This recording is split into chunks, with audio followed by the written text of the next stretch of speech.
మనము సేంద్రియ వ్యవసాయం గురించి అంతకుముందు ఇంట్రడక్షను నా పరిచయం తీసుకోవడం జరిగింది. దానికి కంటిన్యూగా మనం ఇప్పుడు చెప్పుకుంటున్నాం, కొంత చర్చించడం జరుగుతుంది. అసలు వ్యవసాయం అనేది ఏమిటి అంటే, ఇప్పుడు చాలామంది సేంద్రియ వ్యవసాయం లేకపోతే ఆర్గానిక్ ఫార్మింగ్ లేకపోతే కెమికల్ ఫార్మింగ్ ఇవన్నీ కూడా మనం చెప్పుకుంటూ వస్తున్నాము. అసలు వ్యవసాయం పుట్టుపూర్వత్వాలు అంటే అవి వ్యవసాయం ఎలా మొదలైంది, ఏ పరిస్థితుల్లో మానవుడు వ్యవసాయాన్ని ఒక ప్రొఫెషన్గా చేపట్టవలసి వచ్చిందనేది ముందు మనం తెలుసుకోవాల్సిన అవసరం ఉంది. భగవంతుడు ఈ విశాలమైన సృష్టి చేసినప్పుడు మానవుల్ని కూడా సృష్టించబడ్డాయి. మానవులతో పాటు ఇతర అనేక జీవులు, మానవులకు ముందు మైక్రో ఆర్గానిజం ఇవాళ అనేక స్పీషీస్ని అంటే అనేక జీవులను సృష్టించడం జరిగింది. భగవంతుడి యొక్క ఉద్దేశం నేను అనుకుంటాను, భగవంతుడి ఉద్దేశం ఏంటంటే ఇవి సృష్టించేటప్పుడు నేను ఈ వాతావరణం అంతా చేశాను అంటే భూమి ఆవిర్భవించడానికి కొన్ని కోట్ల సంవత్సరాలు పట్టినా కూడా ఒక తడవ ఈ మొత్తం సృష్టి పూర్తి అయిపోయిన తర్వాత, ఈ పంచభూతాలతో మిళితమైన సృష్టి పూర్తిగా సృజింపబడిన తర్వాత ఈ మానవాళిని ఇతర జీవులని సృష్టించినప్పుడు భగవంతుడి ఉద్దేశము, అబ్బాయి చూడండి మీకు మంచి నేచర్ ఇచ్చాను, మీరు పోయి హాయిగా అక్కడ బతకండి, నా బిడ్డలు మీరందరూ పోయి ఇవన్నీ పశుపక్షాదులు కానివ్వండి, అనేక జీవులు కానీ వాటితో పాటు మానవులు కానివ్వండి అన్నీ కూడా నా సృష్టి కాబట్టి అందరూ నా బిడ్డలు లాంటి వారు, మీకు నివసించడానికి ఒక మంచి స్వర్గం లాంటి నేచర్ని మీకు ఇచ్చాను, మీరు పోయి అక్కడ ఆనందించండి అని సృష్టించాడు ఆయన ఉద్దేశం. అయితే నేను అనుకుంటాను మానవుడికి భగవంతుడు కొంచెం అడ్వాంటేజెస్ ఇచ్చాడండి. అంటే కొంచెం తెలివి ఎక్కువ, ఆలోచనా శక్తితో పాటు గ్రాహ్యశక్తితో పాటు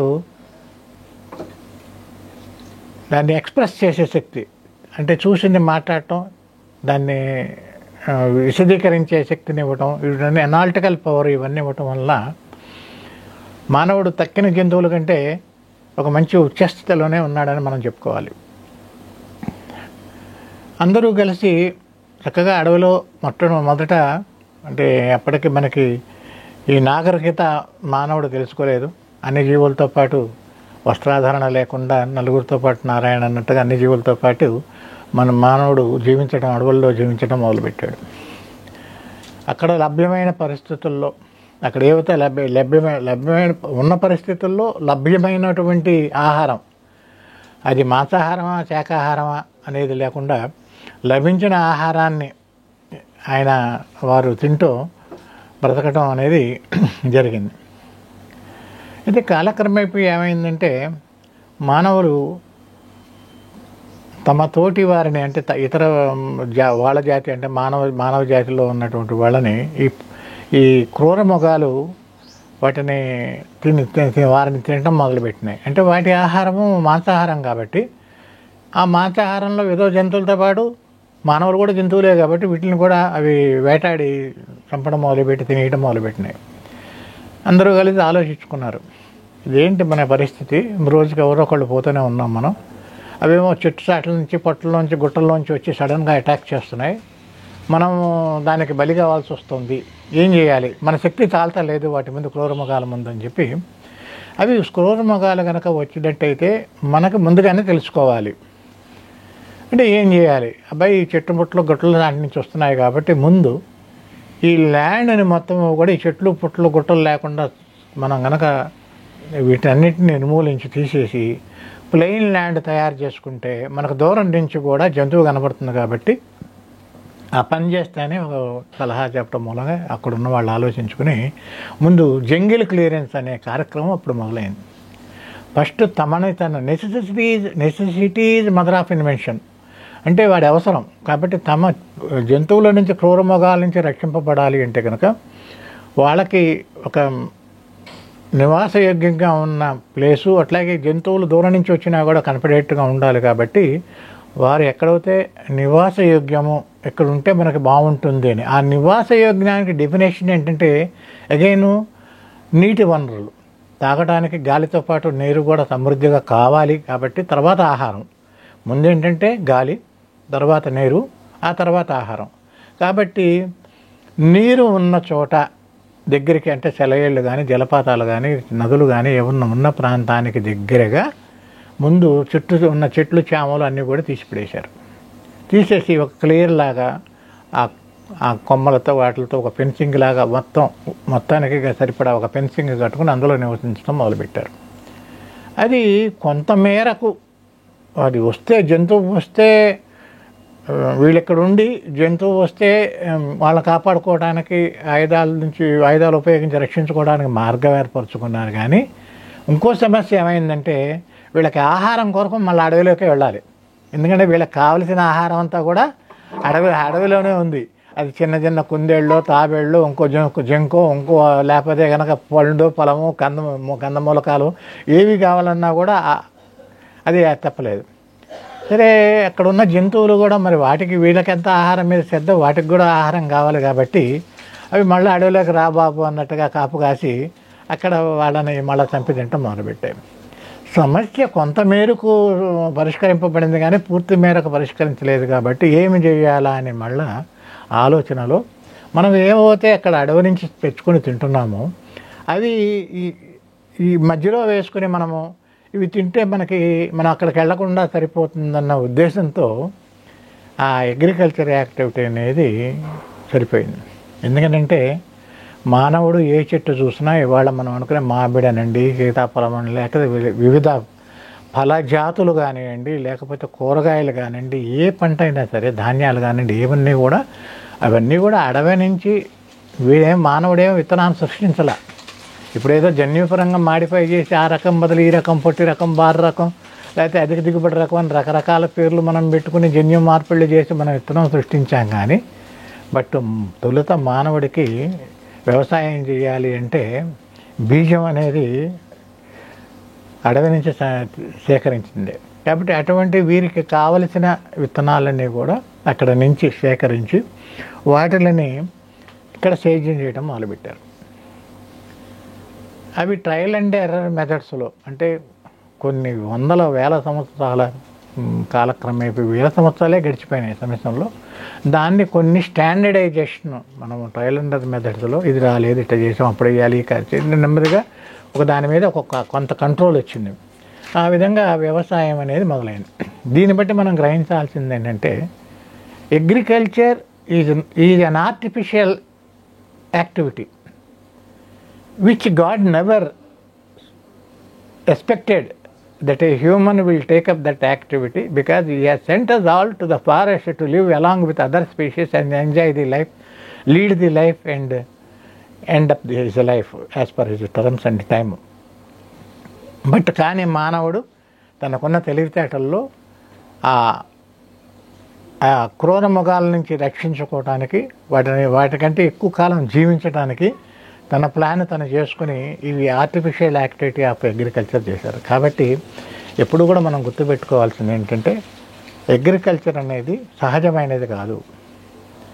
కానీ సహజమైనది కాదు అయినప్పటికీ సహజమైన ప్రకృతి నుంచి మనం నేర్చుకున్నాము. ఆ సహజ వనరులు ఏవైతే ఉన్నాయో, సహజ పరిస్థితులు ఏవవుతున్నాయో, సహజ విధానాలు ఏమున్నాయో అవన్నీ కూడా మనం పాటించాలి.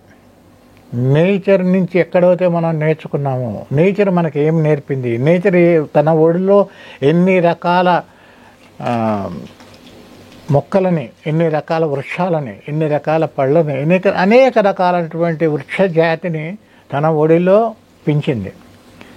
ఆ ఒడిలో పెంచినప్పుడు అక్కడ ఉన్న వాతావరణ పరిస్థితులు ఏ విధంగా ఉన్నాయి అనేది, ఆ పరిస్థితులు మనం ఎక్కడైతే వ్యవసాయం చేస్తున్నామో ఆ వ్యవసాయంలో కనుక ప్రతిబింబించేలాగా కనుక చూసుకోగలిగినట్టయితే దాన్ని మనం సహజ వ్యవసాయం అంటాం. ఎందుకంటే నేచర్ సహజంగా వచ్చింది, సహజ విధానాలను అనుసరించి చేసే వ్యవసాయం కాబట్టి దాన్ని సహజ సిద్ధ వ్యవసాయం అని చెప్పి మనం అనుకోవచ్చు.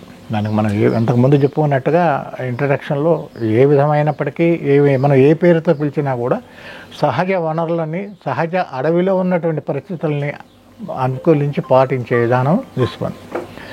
కాబట్టి ఈ విధంగా వ్యవసాయం మొదలుపెట్టబడింది. కాబట్టి వ్యవసాయం ఎక్కడ చేసినా కూడా అక్కడ ఒక సిస్టమ్, అంటే eco system, artificial eco system develop చేశారు. అంటే ఏంటంటే నీటి వనరులు, ఆ నీటి మళ్లింపులు కానివ్వండి, నదుల మళ్లింపు కానివ్వండి, సెలయేరు నీటిని మళ్ళా గ్రామాల మీదుగా మళ్లించుకోవటం, దాని తగ్గట్టుగా నీటి రిజర్వాయర్స్, నీటిలో నిల్వ ఉండటానికి, నీరు నిల్వ ఉండటానికి గ్రామాల్లో చెరువులని, ఆ చెరువుల్లో కూడా ఏంటంటే ఎక్కడైతే కనుక భూమి మీద నీరు పడుతుందో ఆ గ్రామం ఏరియాలో నీరు పడిన నీరంతా కూడా అది పర్కులేషన్, అంటే కనుక భూమిలోకి ఇంకి ఆ మధ్యలో తీసుకున్న చెరువుకి వివిధ ద్వారాల ద్వారా, వివిధ మార్గాల ద్వారా ఆ చెరువులో చేరేటట్టుగా వాళ్ళు ఏర్పాటు చేసుకున్నారు. అంటే అది గ్రామంలో తాగటానికి నీరు, అట్లాగే సేద్యానికి నీరు కూడా వాళ్ళు ఏర్పాటు చేసుకుని దాంట్లో అక్కడ వివిధ రకాలైన మొక్కలను వాళ్ళు పండించారు. అయితే అడవిలో పెద్ద రిజర్వ్ ఉంటుంది. అంటే భూమి లోపల, భూమికి అనేకమైనటువంటి లేయర్స్ ఉంటాయి. దాన్ని మనం హరైజాన్స్ అంటాం. ఆ లేయర్స్ భూమి ఏర్పడటానికి కొన్ని లక్షల సంవత్సరాలు పట్టింది. దాంట్లో ఏంటంటే పైన ఉపరితల భాగం ఒక అడుగు, టాప్ లేయర్ అంటాం. దాని తర్వాత సెకండ్ లేయరు, దాని తర్వాత థర్డ్ లేయరు, తర్వాత డీప్ లేయరు. 4 లేయర్స్గా భూమిని విభజించవచ్చు. ఫస్ట్ 1 ఫీటు, తర్వాత 2-3 ఫీట్లు, తర్వాత 10 దాకా, తర్వాత 50 అడుగులు. ఇదంతా కూడా ఆ రిజర్వ్ ఫారెస్ట్లో ఈ ఇన్ని లేయర్స్ కూడా, అంటే ఇంత డెప్త్ వరకు కూడా దాంట్లో బయో మాస్ అనేది ఉంది. అంటే కావలసిన చెట్టుకి కావలసినటువంటి ఉపరితలంలో ఉన్న హ్యూమస్, అంటే సారవంతమైన భూమితో పాటు మినరల్స్ 2 లేయర్స్లోను, ఆ తర్వాత రిజర్వ్గా, అంటే మట్టి కన్వర్షన్ ప్రాసెస్కి రెడీగా ఉన్న మట్టి, అలా చివరికి సాలిడ్ రాక్, అంటే కింద కొండ అంతవరకు కూడా ఉంది. కాబట్టి వీళ్ళు భూమిని కట్ చేసిన ఆ అడవి భూమే కాబట్టి అందులో చాలా రిజర్వ్ ఉంది. కాబట్టి కొన్ని వందల సంవత్సరాలు వ్యవసాయం చేసినా కూడా అక్కడేమీ దాని చెడ్డ పరిణామాలు లేకుండా వేసినా వేయకపోయినా వస్తూనే ఉంది.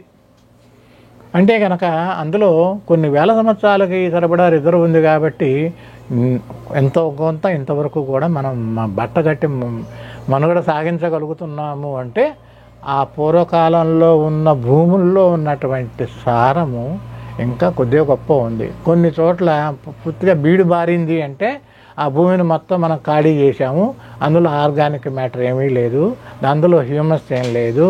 ఈ హరైజాన్స్ కూడా ఒకటి ఇసుకో, రాళ్ళో, గులకలో ఏమన్నా కూడా ఉంటుంది.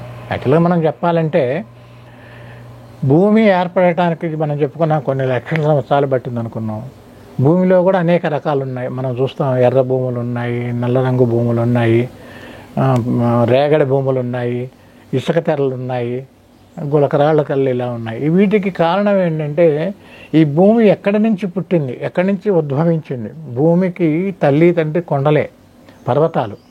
ఈ పర్వతాల నుంచి ఈ భూమి అనేది ఏర్పడింది. ఈ పర్వతాలు కొన్ని వేల సంవత్సరాల్లో అనేక తాకిళ్ళ వలన, అంటే భయంకరమైనటువంటి గాలులు, తర్వాత కెమికల్ రియాక్షన్, అంటే రసాయన మార్పులు, తర్వాత పెద్ద పెద్ద డైనోసర్ లాంటి పెద్ద పెద్ద జంతువులు తాకిడి వలన ఇవి క్రమేపీ కొండరాళ్ళు, బండరాళ్ళు, చిన్నరాళ్ళు, గులకరాళ్ళు, ఇసుక రేణువులు ఇక ఏర్పడటానికి కొన్ని లక్షల సంవత్సరాలు పట్టింది. ఈ ఏర్పడిన ఇసుక రేణువులకి చేర్చి జోడించి దాన్ని దగ్గరికి చేసి ఒక గ్లూతో, అంటే ఒక బంకలాంటి పదార్థంతో అందించటానికి ప్రధాన పాత్ర పోషించేవి మ్యాక్రో అండ్ మైక్రోఫ్లోరా. అంటే కనుక పెద్ద జీవులు, చిన్న సూక్ష్మాతి సూక్ష్మ జీవులు, అనేకటువంటి పదార్థాలు నాచుతో మొదలయ్యి, ఫస్ట్ కొండ మీద పరిచిన నాచుతో మొదలయ్యి అవన్నీ కూడా వాటి నుంచి లభించిన పదార్థాలు, ఈ ఆకులు, అలాలు, చెత్త చెదారం అన్నీ కూడా ఈ భూమిలో ఈ ఇసుక తెరవుల్లో కలిసి అవి వాటి గమ్ము ద్వారా, వాటి విసర్జించిన గమ్ము ద్వారా ఇవన్నీ కూడా చేరి హ్యూమస్ అనేది ఫార్మేషన్ అయ్యి వీటన్నింటినీ కూడా ఇసుక తెరలన్నింటినీ కూడా దగ్గర పెట్టి అట్టిపెట్టింది. అలా సంవత్సరాల్లో మనం చెప్పుకున్నటువంటి పొరలు ఏర్పడినాయి. ఆ పొరల్లో సారవంతమైన పొరలు ఉన్నంత కాలమే మనం ఏదైనా వ్యవసాయం చేయగలుగుతాం. ఎప్పుడైతే ఈ భూమిలో ఈ సారవంతమైన నేల అంతరించిపోయిందో మిగిలేది తిరిగి మళ్ళీ యథారూపం అని మళ్ళీ ఇసుక గులకరాళ్ళు ఇవే మిగులుతాయి. ఎందుకంటే ఇందులో భగవంతుడు ఏదైతే పదార్థాలను మనకిచ్చి మైక్రో ఆర్గానిజాన్ని ఇచ్చి వాటిని మనం వాటి కర్తవ్యాలని సవ్యంగా నిర్వర్తించినప్పటి వరకు ప్రాబ్లం లేదు. ఇప్పుడు ప్రతి వారికి ఒక పని అనేది నియమించాడు భగవంతుడు. సృష్టిలో ఉద్దేశం ఏంటంటే ఈ పని ఇది చేసుకోవాలి, ఈ పని అని అనేక జీవులను సృష్టించినప్పుడు ఒక నిర్దిష్టమైనటువంటి వాటికి చేయవలసిన పని కూడా ఇచ్చాడు ఆయన, సృష్టించాడు ఆయన. అటువంటిది మనం ఎప్పుడైతే అనేక రకాలైనటువంటి కెమికల్స్ వేసి ఈ రసాయనాలు వేసి పూర్తిగా ఈ మైక్రో ఆర్గానిజం వివిధ రకాల మ్యాక్రో ఫ్లోరా అంతా ఎప్పుడైతే మనం అంతం చేసామో ఇప్పుడు ఇవాళ మనకి ఎటువంటి దుర్భరమైన పరిస్థితి రైతులకు ఏర్పడుతుందో ఈ భూములు పండక అనేకమైన ఇబ్బందులు పడుతున్నాము అవన్నీ దాని మూలంగానే. కాబట్టి ఈ ఆర్టిఫిషియల్ యాక్టివిటీ అని అనుకుంటున్నారు. కాబట్టి ఎప్పుడైతే ఆర్టిఫిషియల్గా మనం చేయగలుగుతున్నాం, మానవుడు ఏముందంటే తనకి వృద్ధి చెందిన మేధతో పర్వర్టెడ్గా ఆలోచించటం, అంటే జెన్యున్ ట్రాక్ నుంచి మనకు సైడ్ ట్రాక్ అయ్యి మనం ఏదైనా చేయగలుగుతాం, మనం పండించగలుగుతాము, మనకేమీ అక్కర్లేదు. భూమిలో ఊరికనే భూమి ఒక చివరికి ఎట్లా అయిపోయిందంటే భూమికి చెట్టుకి యాంకరింగ్, అంటే చెట్టు నిలబడాలి కాబట్టి భూమి కావాలనే దశకు వచ్చేసాడు. భూమిని ఒక సజీవమైన సహజమైనటువంటి లివింగ్ అంటే కనుక సజీవం అన్నాం మనం, లివింగ్ ఎర్త్, లివింగ్ సాయిల్ అని అనుకోవట్లే, అది నాన్ లివింగ్ అంటే కనుక లైఫ్లెస్. సింపుల్గా చెప్పాలంటే ఎర్త్ ఈజ్ లైఫ్లెస్ అనే దాకా వచ్చేసాడు అతను. అంటే ఈ మేధ సంపత్తి నాలెడ్జ్ వల్ల అతనికి వాస్తవికత కనపడటం మానేసి వాస్తవికంగా ఆలోచించడం మానేసి సత్యానికి దూరంగా ఆర్టిఫిషియల్గా అగ్రికల్చర్ చేస్తున్నాం కాబట్టి ఇది కంప్లీట్గా ఆర్టిఫిషియల్ యాక్టివిటీ అనుకుంటున్నాడు. బట్ ఫారెస్ట్లో ఎన్ని స్పీసీస్ ఉన్నాయో అన్ని స్పీసీస్కి సరిపడా అక్కడ రిసోర్సెస్ ఉన్నాయి, అందులోనే నివసించాలనే ఉద్దేశంతో సృష్టించబడింది. ఇప్పుడు ఆ ఫారెస్ట్ని తీసేసి ఆ ఫారెస్ట్కి ప్రత్యామ్నాయంగా చేస్తున్నామంటున్నాడు. కానీ అక్కడ ఉన్న రిసోర్సెస్ అన్నీ కూడా ఒక్కొక్కటి పోగొట్టుకుంటూ ఒక్కొక్కటి చంపేసుకుంటూ కృత్రిమైనటువంటి పదార్థాలని సృష్టించి వాటితో వ్యవసాయం చేసి జబ్బలు దరుచుకొని నేను నేను సృష్టికి ప్రతి సృష్టి విశ్వామిత్రుడు కనుక చేసి నేను ఓహో అని ఆనందించినట్టుగా మానవుడు కానీ ఈ సైంటిస్ట్ కమ్యూనిటీ కానీ మేము సృష్టికి ప్రతిష్ఠ చేశాము, గ్రీన్ రెవల్యూషన్ వచ్చింది, అగ్రికల్చర్లో 10 బస్తాలు పండే చోట 50 బస్తాలు పండించాము అని గొప్పలు చెప్పుకుని జబ్బలు దరుచుకొని తెలుసుకునేసరికి జరగవలసిన డ్యామేజ్ కూడా ఇన్ని సంవత్సరాల్లో ఇవాళ పూర్తిగా డ్యామేజ్ జరిగిపోయింది. అన్ని చక్కటి సస్యశ్యామలంగా పండే భూములన్నీ కూడా బీడు భూములుగా మారిపోయినాయి. సహజ సిద్ధంగా కొన్ని వేల సంవత్సరాలకి సరిపడే రిజర్వ్స్ అన్నీ కూడా అంతరించిపోయినాయి. ఫెర్టిలిటీ మొత్తం పోయింది. సస్యశ్యామలమైన భూములన్నీ కూడా నిర్జీవం, నిత్తేజం, నిర్వీర్యంగా అయిపోయినాయి. కాబట్టి ఇవాళ విత్తనం వేస్తే కూడా అందులో మొలకెత్తడం కూడా సమస్యగా మారిన పరిస్థితులు వచ్చినాయి. కాబట్టి దీనికి కారణం ఏమిటి అంటే మనం ఇంతకు క్లుప్తంగా చెప్పుకున్నట్టుగా భూమి గురించి తెలుసుకోవాల్సిన అవసరం ఉంది. భూమి ఎలా ఏర్పడిందో మనం ఇప్పుడు తెలుసుకున్నాం క్లుప్తంగా. ఇప్పుడు ఆ భూమిలో ఏం జరుగుతుంది, మనంత పాటలో చెప్పినట్టుగా రైతన్నా లేవరా భూమాతను కావరా అన్నాం. భూమాతను కావరా అంటే భూమిలో జరిగే ప్రక్రియ ఏం జరుగుతుంది, భూమిలో ఏముంది అనేది, సజీవమైన భూమిలో ఏముంటుందంటే ఒక చెంచాడు మట్టిలో ఒక 10 బిలియన్స్ మైక్రో ఆర్గానిజం అంటే దాదాపుగా మనకి ఒక 100 కోట్ల సూక్ష్మజీవులు అందులో ఉంటాయి, వివిధ జాతులు ఉంటాయి. ఇవన్నీ కూడా నిరంతరం పనిచేస్తూ ఉంటాయి. ఈ భూమికి ఒకటి మెయిన్ ఏంటంటే భూమి ఇవాళ ఎలా ఉంది, ఇంతకాలం మనుగడ సాగించాము అంటే ఈ భూమి మీద దానికి ప్రధాన కారణం వృక్షాలు. ఈ వృక్షాలు ఏం చేస్తాయంటే వృక్షాలని యూనివర్సల్ ప్రొడ్యూసర్స్ అంటాం. అంటే సృష్టిలో తమంతటిగా తాముగా ఆహారాన్ని తయారు చేసుకుని ఇతర మానవాళి అందరికీ పశుపక్షాదులకు కూడా ఆహారాన్ని తయారు చేయగల సత్తా ఒక్క చెట్లకే ఉంది, వృక్షాలకే ఉంది.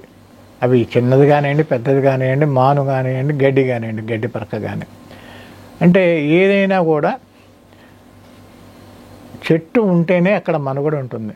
చెట్టు ఉంటేనే భూమి భూతాపం నుంచి తట్టుకుంటుంది. అంటే అపారమైనటువంటి ఎండ, సూర్యరశ్మి, ప్రచండుగా దేదీప్యమానంగా వెలుగుతున్న సూర్యుడి యొక్క కిరణాల తాకిడిని తట్టుకునే శక్తి మానవాళిగా మనుగడ చేయడానికి కూడా కారణం ఏంటంటే ఈ చెట్లు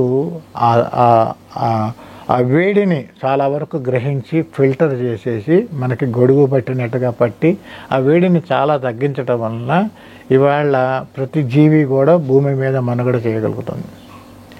మరి ఎంతమైన సృష్టి మీరు అన్నారు సార్, మరి మానవుడు వ్యవసాయం చేయొద్దు అని చెప్పి మానవుడు భగవంతుడు అనుకున్నాడు, అందుకని పోయి బతకరా అన్నాడు. మరి దానికి ఆహారం ఎలా లభిస్తుంది? వ్యవసాయం చేయకపోతే మనం నీళ్లు పోస్తున్నాం, ఎరువులు తెచ్చేస్తున్నాం, మందులు వేస్తున్నాం, పేడ వేస్తున్నాం, ఇవి కావాల్సినవన్నీ తెచ్చి వేస్తే నేను వ్యవసాయం చేస్తున్నాం కదా, మరి ఎట్లా వస్తుంది అంటే కనుక మనం చూసినట్టయితే అడవుల్లో మనం ఎవరు దానికి నీళ్లు పోయటం లేదు, దున్నట్లేదు, యూరియా వేయటం లేదు. అయినా కూడా అది ప్రతి సంవత్సరం ఏ కాపు ఏ చెట్టు ఏ టైంకి కాయాలో ఆ ఋతువు ప్రకారంగా ఆ పంట మనకి అంది వస్తుంది. ఇవాళకి కూడా మనకి చింతపండు యావత్ దేశానికి కావాల్సిన చింతపండు అడవుల్లోనే ఉంటుంది. చింతపండు ఒక 10 ఎకరాలు 5 ఎకరాలు వేసి పండించి వాడు పండించిన పంట భారతదేశం మొత్తం సరిపోదు.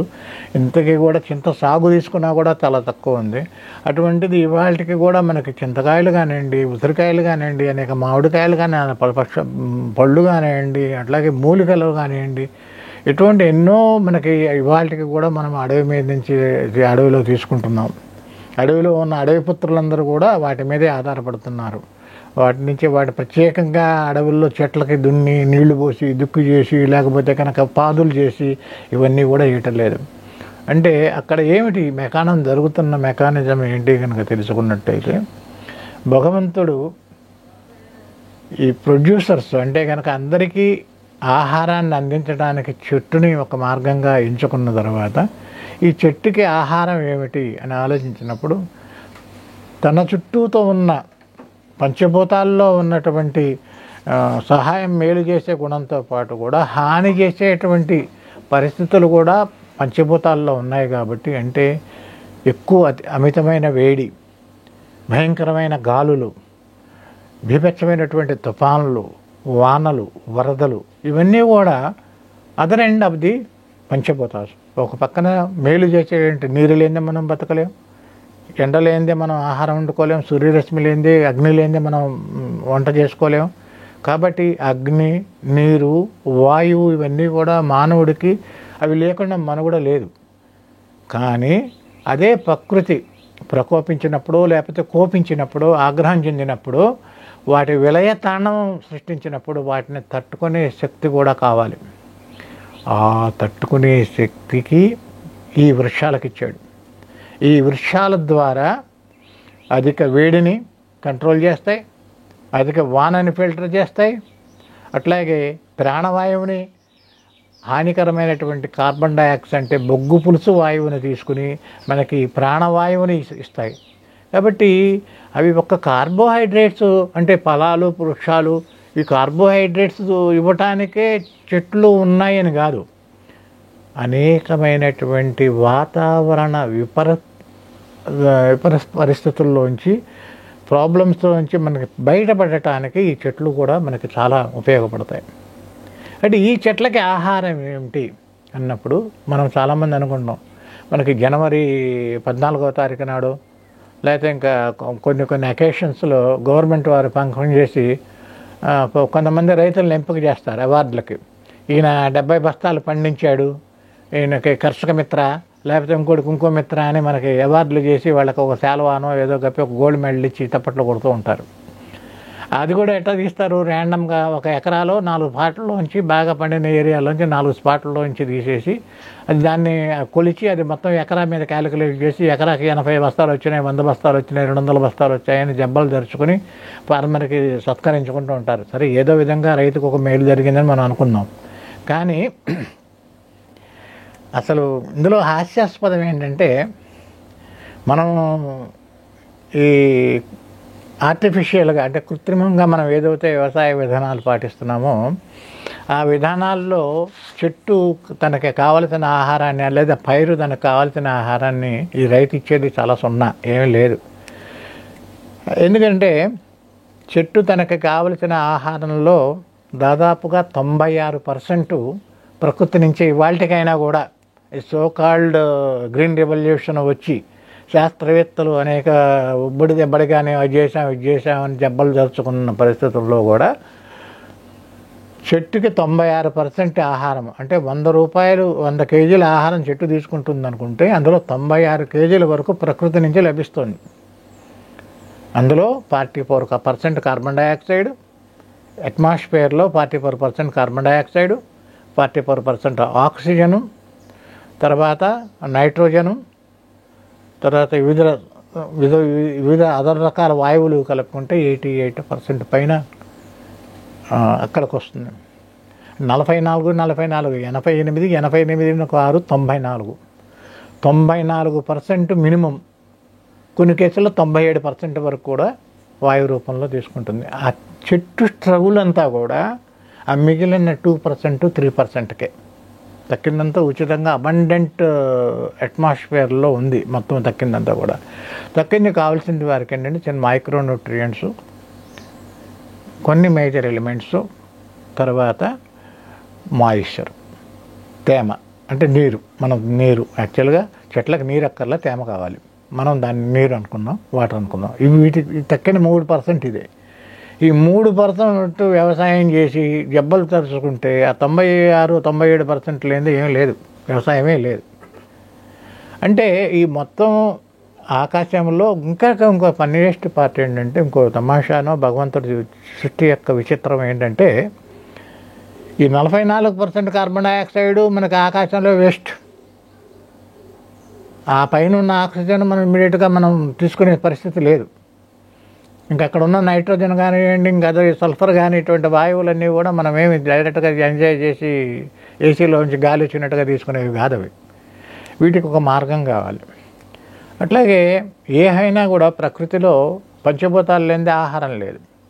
కాబట్టి ఆహారాన్ని తయారు చేసుకోవడానికి ముందు ఒక రా మెటీరియల్తో పాటు వంట చేసుకోవడానికి అగ్ని కావాలి. అంటే ప్రజ్వలించాలి, అగ్ని ప్రజ్వలించి దాని తర్వాత దాని మీద కనుక మనం ఉడకబెట్టాలి అంటే పక్వానికి రావాలి అంటే కనుక ఉడికించాలి. అది చేయడానికి దానికి సూర్యరశ్మి కావాలి. అది పంచభూతాల్లో ప్రధానమైనటువంటిది సూర్యరశ్మి. అంత సూర్యరశ్మి మనం తట్టుకోలేం. ఇప్పుడు ఎండాకాలం మనం ఒక గొడుగు తీసుకుని ఇది తీసుకుని రోడ్డు మీదకి వెళ్తేనే వచ్చేసేసి చెమటలు కార్చుకుంటూ అబ్బాయి అవి ఎండరుందిరా అంటాం 44 డిగ్రీ నుంచి 46 డిగ్రీలకి. మరి ఆ సూర్యరశ్మి కనుక డైరెక్ట్గా ఈ చెట్లన్నీ మన దేవతలు ఈ చెట్లన్నీ నిండి పైనుంచి గొడుగులాగా మనని కాపాడకపోతే మొత్తం మానవాళి పిట్టల్లాగా రాలిపోతారు కదా.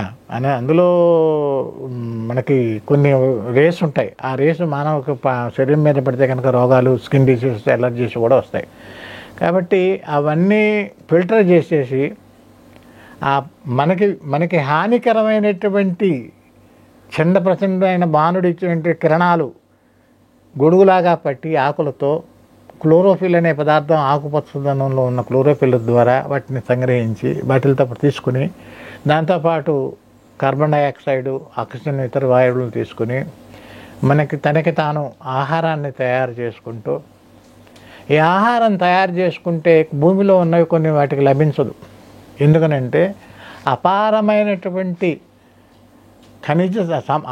మినరల్ సంపద, ఏదైనా ఖనిజ సంపద నుండి ఏదైనా కానీ భూమిలో ఉన్నప్పటికీ కూడా దాని వృక్షం యొక్క వేరు వ్యవస్థ దాన్ని స్వీకరించే స్థితిలో లేదు.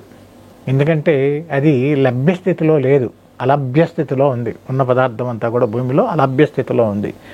ఇది లభ్య స్థితిలోకి రావాలి అంటే ఈ చిన్న చిన్న వేళ్ళు ఏదైతే పెద్ద మెయిన్ రూట్ వచ్చి భూమిలోకి వెళ్తుంది, యాంకరింగ్ తల్లి వేరు, దాని తర్వాత పిల్లవేళ్ళు వస్తాయి. ఆ పిల్లవేళ్ళ తర్వాత చిన్న వేళ్ళు వస్తాయి. తర్వాత దారాలు లాంటి చిన్న తెల్లవేళ్ళు, దాన్ని మనం ఇంగ్లీష్లో క్యాపిలరీ రూట్స్ అంటాం. ఆ దారాల్లాగా ఉన్నటువంటి సన్నటి వేళ్ళ ద్వారానే చెట్టు గ్రహిస్తుంది. అంత వేళ్ళ ద్వారా ఈ ఆహారం దానికి కావాల్సినటువంటి మినరల్స్, మాయిశ్చర్ అనేది తీసుకోలేదు. దాన్ని లభ్య స్థితిలోకి తీసుకురావాలి అంటే ఇక్కడ ఈ సూక్ష్మాతి సూక్ష్మజీవులు మనం ఒక గ్రాము మట్టిలో లేదా 10 గ్రాముల మట్టిలో కొన్ని కోట్ల సూక్ష్మజీవులు, వివిధ జాతుల సూక్ష్మజీవులు ఉన్నాయని చెప్పాం కదా, అవి వాటి పని. అవి వీటిని అలభ్య స్థితిలో ఉన్నటువంటి పదార్థాలన్నింటినీ కూడా లభ్యస్థితిలోకి తీసుకొచ్చి వడ్డించి నోటికి అన్నం అందించినట్టుగా నత్రజని, భాస్వరము, పొటాషు, బోరాను, జింకు, ఈ 18 సూక్ష్మ పోషక లవణాలను కూడా మేజర్ ఎలిమెంట్స్తో పాటు చెట్టు స్థితికి అందిస్తాయి. అయితే ఇప్పుడు సృష్టి మొత్తం చాలా విచిత్రమైన సృష్టి. ఒకరి మీద ఒకరు ఆధారపడటమే సృష్టి యొక్క ధర్మం. అన్ఫార్చునేట్గా ఈ గొడవలు తగాదాలు పెట్టుకునే వాడు నాకు అక్కర్లేదు, వీడు నాకు అక్కర్లేదు అనుకున్నాడు. కానీ ఈ బ్యూటిఫుల్ సిస్టమ్ ఏంటంటే నేచర్లో ఏది కూడా దేనికి దానికి individual, but at the same time everything is dependent on something else. ఎవరు చూస్తానికి దేనికి దానికి ఇండివిజువాలిటీ, దానికి వ్యక్తిత్వం ఉన్నట్టు ఉంటుంది. కానీ మనుగడ కానీ దీని మనుగడ ఎక్కడొక్కడ ఇంకో దాంతో లింక్ ఉంటుంది. కాబట్టి ఆధారపడటం అనేది అంటే సృష్టి ఒకరి మీద ఒకరి ఆధారపడి సమన్వయంతో చక్కగా చేసుకుపోవడమే సృష్టి యొక్క ఉద్దేశం, భగవంతుడి యొక్క ఉద్దేశం కూడా. ఈ సూక్ష్మజీవులు ఏం చేస్తాయంటే అంటుంది, అది పైనుంచి చెట్టు అడుగుతుంది, బాబాయ్ నాకు కొంచెం మైక్రో న్యూట్రియంట్స్ కావాలరా, కొంచెం జింకు పంపించి, జింకు తక్కువైంది, జింకు కావాలి, బోరాన్. సరే బాబాయ్, మరి నా పరిస్థితి ఏంటి, నాకు కార్బోహైడ్రేట్ కావాలి, మరి నువ్వు అది ఇస్తే నేను ఇది ఇస్తా. ఎక్స్చేంజ్ బాటర్ సిస్టమ్ లాగా బేరం పెడుతుంది. బేరం పెట్టినప్పుడు చెట్టు ఏం చేస్తుందంటే ముందుగా తన ఆహారం తయారు చేసుకున్నప్పుడు ఒక మెసేజ్ పంపిస్తుంది. ఏది స్టెమ్ ద్వారా, అక్కడి నుంచి సూక్ష్మమైన వేళ్ళ ద్వారా ఈ మైక్రో ఆర్గనిజం, ఈ రైజోస్పియర్ అంటే వేరు చుట్టూతా ఉన్న రైజోస్పియర్కి ఒక మెసేజ్ పంపిస్తుంది. I require this. మనం కనుక ఇండెంట్ పెడతాం ఆఫీసులో, నాకు 2 పెన్సిళ్ళు కావాలి, 4 పుస్తకాలు కావాలి, లేకపోతే అది కావాలి, ఇది కావాలని ఒక లిస్టు రాసి పంపిస్తే శాంక్షన్ అన్నట్టుగా అది కూడా చెట్టు కూడా తన కావాల్సిన రిక్వైర్మెంట్స్ అన్ని ఒక ఇండెంట్ పంపిస్తుంది. ఇండెంట్స్ పంపించగానే ఇందులో సల్ఫర్ చేసేవాడు సల్ఫర్ చేస్తాడు, కాల్షియం చేసేవాడు కాల్షియం చేసేవాడు, ఏ పని చేసినట్టుగా ప్లంబర్ చేసినట్టు ప్లంబరు, ఎలక్ట్రీషియన్ పని ఎలక్ట్రీషియన్ చేసినట్టుగా ఆ మైక్రో ఆర్గనిజంలో కూడా వివిధ జాతులు ఉన్నాయని మనం చెప్పుకున్నాం. 7,500 నుంచి 8,000 దాకా సుమారుగా ఇప్పటి వరకు సైంటిస్టులు కనుక జాతులు ఉన్నాయి. ఆ జాతుల్లో ఏ జింకు వాడేవాడు, ఆ జింకుని తవ్వేవాడేవాడు, తవ్విన తర్వాత దాన్ని ద్రవ రూపంలోకి తెచ్చేవాడేవాడు, ఇలా రకరకాల శాఖల ప్రకారం అవి డ్యూటీ పంచుకొని ఇమీడియట్గా మెసేజెస్ ఇచ్చుకుంటాయి. మెసేజ్ ఇచ్చి యుద్ధ ప్రాతిపదిక మీద కొన్ని కోటాన కోట్లు అటాక్ చేసేసి ఆ జింకువాడు జింకుని ఏరుకొస్తాడు, భూమిలోకి వెళ్ళి దీన్ని తీసుకొస్తాడు. ఇవన్నీ తీసుకొచ్చి లభ్యస్థితికి తీసుకొచ్చి ద్రవ రూపంలో చెట్టు గ్రహించే స్థితిలో ఆ చిన్న రూట్కి అందిస్తే అప్పుడు అవి తీసుకుని అక్కడి నుంచి కార్బోహైడ్రేట్స్ వీడికి పంపిస్తుంది. ఈ కార్బోహైడ్రేట్స్ తీసుకుని ఇవి మనుగడ సాగిస్తాయి.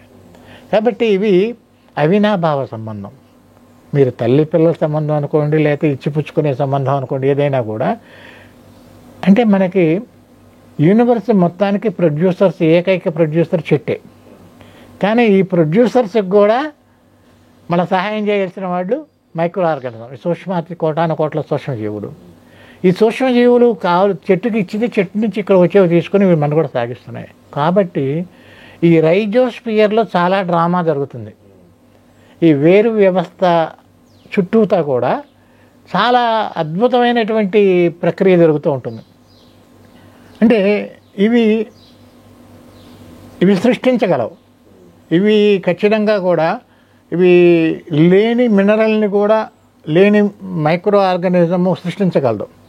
దీనికి ఉదాహరణ ఏంటంటే మనం సముద్ర తీర ప్రాంతంలో కానీ ఇంకా ఇసుక ఎక్కువగా ఉన్న ప్రాంతాల్లోకి వెళ్ళినట్టయితే అక్కడ క్లే ఉండదు, కేవలం ఇసుకే ఉంటుంది. కానీ మనం అక్కడ ఒక మొక్కని కనుక చిన్న మొక్కని వేళ్లతో కనుక పట్టుకుని పైన పట్టుకుని పీకితే వేళ్ల చుట్టూతా చిన్న చిన్న మట్టి రేణువులు వేరికి అతుక్కుని ఉంటాయి. ఆ అతుక్కునే ప్రాపర్టీ అనేది క్లే ప్రాపర్టీ. అది భూమిలో అక్కడ బంకమన్ను లేదు, బంకమన్ను తత్వం పట్టి ఉంచుకోవటం. ఇసుకంటే రేణువు రాలిపోతుంది, ఇసుకేస్తే అతుక్కోదు. కానీ అంటే ఆ లేని క్లే పదార్థాన్ని కూడా, ఆ గ్లూని కూడా ఈ మైక్రో ఆర్గానిజం సృష్టించి చెట్టుకి అందించింది. దీన్ని మనం ఇంగ్లీష్లో చెప్పుకుంటే ట్రాన్స్మ్యూటేషన్ అంటాం. ట్రాన్స్మ్యూటేషన్ ప్రక్రియను కూడా మనము లేనిది సృష్టించిస్తాయి ఇవన్నీ కూడా మైక్రో ఆర్గానిజం. కాబట్టి ఇది అద్భుతమైన సృష్టి. ఈ మైక్రో ఆర్గానిజం ఆ రూట్స్ కానీ కూడా some roots even they can travel up to 100 miles. ఒక చిన్న రాగి మొక్క కానీ రాగులు మనం వాడతాం, రాగి మొక్కలు, జొన్నలు, సజ్జలు, ఇటువంటి చిన్న చిన్న మొక్కలు, వాటికున్న ఒక చెట్టుకున్న వేరుని కనుక మనం కట్ చేసి చిన్న వేళతో సహా పరిచినట్టయితే 3-4 కిలోమీటర్లు ఉంటుంది. అంత వ్యవస్థ ఉంది. అటువంటి వ్యవస్థ చుట్టూతో, ఆ వేరు చుట్టూతో కొన్ని కోట్ల సూక్ష్మజీవులు ఉన్నాయి. అవి వివిధ పనులు నిర్వర్తిస్తున్నాయి. ఇందులోనే మనం ఇప్పుడు మోడర్న్గా చెప్పుకోవాలంటే ట్రైకోడర్మా అంటాం, సూడోమోనాస్ అంటాం, ఎస్ట్రోబ్యాక్టర్ అంటాం, బివేరియా అంటాం, మెట్రైజియా అంటాం. అనేక రకాల పేర్లు పెట్టుకుని మనం మైక్రో ఆర్గానిజంను మనం ఐసోలేట్ చేసి వాళ్ళు వాడుతున్నారు. ఇవన్నీ సహజంగా భూమిలో ఉన్నాయి. ట్రైకోడర్మా అంటే వేరు కుళ్ళు వ్యవస్థ నుంచి రక్షించేటువంటివి. అందులో 4-5 రకాలు ఉన్నాయి. ట్రైకోడర్మా విరిడి, హెరజేనియం, అలా 4-5 రకాలు ఉన్నాయి. అవి వాటి వ్యవస్థతో ఏంటంటే వేరు కుళ్ళు రాకుండా ఆపుతాయి. అట్లాగే ఎసటోబ్యాక్టర్ ఇవన్నీ నత్రజని లభ్యస్థితిలోకి తీసుకురావటం, గాలిలో ఉన్న నత్రజని చేయటం, ఇట్లా రకరకాలుగా బెవేరియా, ఇట్లా రకరకాలుగా కావాల్సినవి, ఫంగస్, ఇవన్నీ కూడా రకరకాలుగా ఉన్నాయి. బ్యాక్టీరియా ఉంది, యాంటీపాథజెనిక్ ఫంగిసైడ్స్, బ్యాక్టీరియంస్, ఇవన్నీ చాలా ఉన్నాయి. అట్లా వీటన్నిటికి మళ్ళీ ఎంజైమ్స్, వీటికి సంబంధించిన నెమటోడ్స్ అని మనం వేరుకుళ్ళు తెగులు లేపిస్తుంది అని మనం మందులు వేసి చంపుతూ ఉంటాం. యాక్చువల్గా నెమటోడ్స్ చెప్పుకోవాలంటే 2 లక్షల రకాల నెమటోడ్స్ ఉంటే అందులో హాని చేసేవి 2%. 2 లక్షల్లో హాని చేసే 2%. మనం కెమికల్ తెచ్చి మొత్తం పోసి ఈ మంచిగా ఉన్న తక్కిన 98% కూడా మనం చంపేస్తూ ఉంటాం. కాబట్టి ఈ మైక్రో ఆర్గానిజము చెట్టు చుట్టూతో ఉండి లభ్యస్థితి అంటే మనం ఖచ్చితంగా రైతు తెలుసుకోవాల్సింది ఏంటంటే లభ్యస్థితి. ఎరువు వేయంగానే మనం ఏంటంటే ఆర్గానిక్ ఫామ్ చేయమన్నారు. ఏంటంటే అంటే ఒక 10 టన్నుల పేడ కావాలి, 4 టన్నుల ఆకులు కావాలి, ఇవన్నీ తీసుకెళ్ళి చెట్టుకి వేయాలి అంటే చేయి వాష్ చేసుకోవాలి. ఇంకా ఆయన చెప్తాడు, ఇంత బాధ ఎందుకురా బాబు, పచ్చిరొట్ట ఎరువులు వేయండి, దున్నండి, భూమిలో విత్తనాలు చల్లండి, అది పోతా కాతరాత రాగానే దాన్ని దున్నేసేసి కలిపేసేసేయండి అని ఇంకోవారు చెప్తారు. ఇట్లా ఒక్కొక్కళ్ళు ఒక్కొక్క రకమైనటువంటి ప్రతిదానికి అడ్వాంటేజెస్, డిసడ్వాంటేజెస్ ఉన్నాయి. అందులో మనకు అడ్వాంటేజ్ ఏంటి, డిసడ్వాంటేజ్ అని తెలుసుకుంటే మనం అందులో మనకు ఉపయోగకరమైన మార్గాలను ఎంచుకోవడమే నా ఉద్దేశం, దాన్ని ఎంచుకోవాలనే ఉద్దేశం. సపోజ్ ఇప్పుడు మైక్రో ఆర్గానిజం దానికి కావాల్సింది ఏంటంటే ఆహారము, ఒక కర్బనము, నత్రజని, ఈ 2 కావాలి. అంటే కార్బన్ నైట్రోజన్ అంటాం. ఈ కార్బన్ నైట్రోజన్ అనేది కంపల్సరీగా భూమిలో ఉంటేనే అది మనకి సారవంతమైన హ్యూమస్ తయారవుతుంది. హ్యూమస్ అంటే సారవంతమైన నల్లటి మట్టి, అది కొంచెం కావాల్సినంత తేమ ఉంటుంది. అందులో కూడా మైక్రో ఆర్గానిజం ఆ హ్యూమస్ ఏం చేస్తుందంటే నీటిని, గాలిని సమతుల్యంగా పట్టుకోగల శక్తి ఉంటుంది అందులో. అంటే భూమిలో అనేక రకాల భూములు ఉన్నాయి. అది మనం చెప్పుకున్నాం. భూమి ఏ రకం అనేది దాని కొండ మీద, అది ఏ కొండ నుంచి వచ్చిందో ఆ కొండ మీద క్యారెక్టరిస్టిక్స్నే ఉంటుంది. అది ఒక పెర్రస్ ఎక్కువగా ఉందనుకోండి, ఐరన్ ఎక్కువగా ఉంటే కనుక ఎర్రగా ఉంటుంది. అట్లా మెగ్నీషియం ఎక్కువ ఉందనుకోండి, దానికి ఒక రకం కలర్ వస్తుంది. ఇలా కాబట్టి తండ్రి కొండ, తల్లి కొండ ఏది ఎక్కువ ఉంటే ఆ కొండ నుంచి ఆవిర్భవించిన భూమి కూడా ఆ క్యారెక్టరిస్టిక్స్, ఆ మినరల్స్ కంటెంట్స్ ఎక్కువ ఉంటాయి. ఆ భూమిలో జిగట పదార్థం ఎలా ఏర్పడుతుందంటే ఏవైతే ఈ ఆకులు, అలాలు ఇవన్నీ రాలేనివి, దాంతోపాటు పశుపక్షాదులు విసర్జించినటువంటి మలమూత్రాదులు, ఇవన్నీ అంటే ఒక 30% కార్బను, ఒక 1% నైట్రోజన్, ఒక కాంబినేషను. 25% కార్బను, 1% నైట్రోజన్ ఒక కాంబినేషన్. 10% కార్బను, 1% నైట్రోజన్ ఒక కార్బన్. ఇలా డిఫరెంట్ కాంబినేషన్స్లో మనము కంపోస్ట్ అనేది, అంటే సారం, హ్యూమస్ అనేది మనం ప్రిపేర్ అవుతుంది. ఒక్కొక్క టైపు ఒక్కొక్క దాని లాంగ్ లాస్టింగ్, అంటే ఎంతకాలం వచ్చే హ్యూమస్ ఉంది, దాని గుణాలు మారుతూ ఉంటాయి దాన్ని బట్టి అక్కడ ఉన్నటువంటి కార్బన్ మ్యాటర్. కాకపోతే మనకు తెలిసింది ఏంటంటే ఒక నిర్దిష్టమైన కార్బన్ రేషియో, ఒక నిర్దిష్టమైనటువంటి నత్రజని, ఈ 2 ఒక నిర్దిష్ట మోతాదుల్లో ఉన్నప్పుడు అవి ఆహారము, ఈ మైక్రో ఆర్గానిజం ఆహారం చక్కగా ఉంటుంది. అది ఎప్పుడైతే కావలసిన ఆహార పరిస్థితి ఆహారం లభిస్తుందో ఆ టైంలో అవి మల్టిప్లై అవ్వటానికి సెల్ డివిజన్ అయ్యి మల్టిప్లై అవ్వటానికి చాలా ర్యాపిడ్గా అవుతాయి. అవి ఎప్పుడైతే ర్యాపిడ్గా అయినాయో ఏదైతే ఈ ఆకులు అలాలు వీటన్నిటిని కూడా తొందరగా వాటిని జీర్ణపరిచి డీకంపోజ్ చేస్తాయి. ఆ డీకంపోజ్ చేసినప్పుడు ఆ డీకంపోజ్ అయిన పరిస్థితుల్లో అక్కడ ఈ గమ్ము కూడా వీటి నుంచి విసర్జించే గమ్ముతో అవన్నీ కూడా మంచి హ్యూమస్ కూడా బాగా కొంచెము జిగురుగా తయారయ్యి అవన్నీ కూడా మనకు మంచి. అప్పుడు ఆ జిగట పదార్థంలో గాలి పొరలు అంటే పొరాసిటీ ఉంటుంది. అంటే లేయర్స్గా మీకు నేను అది చూపిస్తాను. ఆ భూమిని కూడా మీకు హ్యూమస్ ఎలా ఉంటుంది, దాని లేయర్స్ స్ట్రక్చర్ ఎలా ఉంటుంది, పోరస్ స్ట్రక్చర్ ఉంటుంది. సర్ఫేస్ ఏరియా అంటే ఉపరితలం కూడా చాలా ఎక్కువ పెద్దదిగా ఉంటుంది. ఉపరితల వ్యవస్థ ఎక్కువగా ఉండటం వల్ల దాన్ని కొలైడ్స్ అట్లాగే క్యాషన్ ఎక్స్చేంజ్ సిఈసి అంటాం, క్యాషన్ ఎక్స్చేంజ్ రేషియో అంటాం. ఉన్న మినరల్స్ని వినియోగపరచుకోవటానికి అంటే నెగిటివ్ పాజిటివ్ అయాన్స్లో అవి మనకి అబ్జార్ప్షన్ చేస్తుంది. అలా మనకి హ్యూమస్ పర్సంటేజ్ బాగా ఉంటే కనుక మనకి భూమిలో ఉన్నటువంటి మైక్రోన్యూట్రియంట్స్ చెట్టుకి లభ్యస్థితిలోకి వచ్చి నిల్వ చేసుకోవడానికి కూడా అవకాశం ఉంటుంది. కాబట్టి ఈ హ్యూమస్ని తయారు చేయడానికి కావలసినవి ఏంటంటే ప్రధానంగా కార్బను, నైట్రోజను, మైక్రో ఆర్గానిజం వ్యవస్థ. ఇది ఉన్నట్టయితే చక్కటి హ్యూమస్ కనుక ఉన్నట్టయితే ఆ భూమి ఏ డిసీజెస్ ఆ భూమిలో పెరిగిన మొక్కలకి ఏ డిసీజ్ లేకుండా మంచిగా పండుతుంది. అది ఏ మేరకు హ్యూమస్ ఉంది, భూమిలో కార్బన్ లెవెల్స్ ఏ లెవెల్కి ఉన్నాయి అంటే అందుకని ఏంటంటే మనం సాయిల్స్ టెస్ట్ చేయాలనేది. ఎందుకంటే భూమిలో మీకు అసలు ఏముంది, భూమిలో ఏముందో తెలుసుకోకుండా మనం ఏం వ్యవసాయం వేస్తాం, ఎంత చేస్తాం. నువ్వేం చేస్తావంటే కొంతమంది చెబుతుంటారు నేను 20 టన్నులు వేసాను అయినా కూడా నాది పండి తావలేదు, ఏందే ఆర్గానిక్ ఫార్మింగ్ అంటాడు. నువ్వు 20 టన్నులు ఏమి వేసావు, అసలు నీ భూమిలో ఏముంది, ఎక్కడికి ఉంది? దీనికి సింపుల్గా రైతు సోదరులకు కానీ ఇంకెవరికి కానీ అర్థమయ్యేటట్టు చెప్పాలి అంటే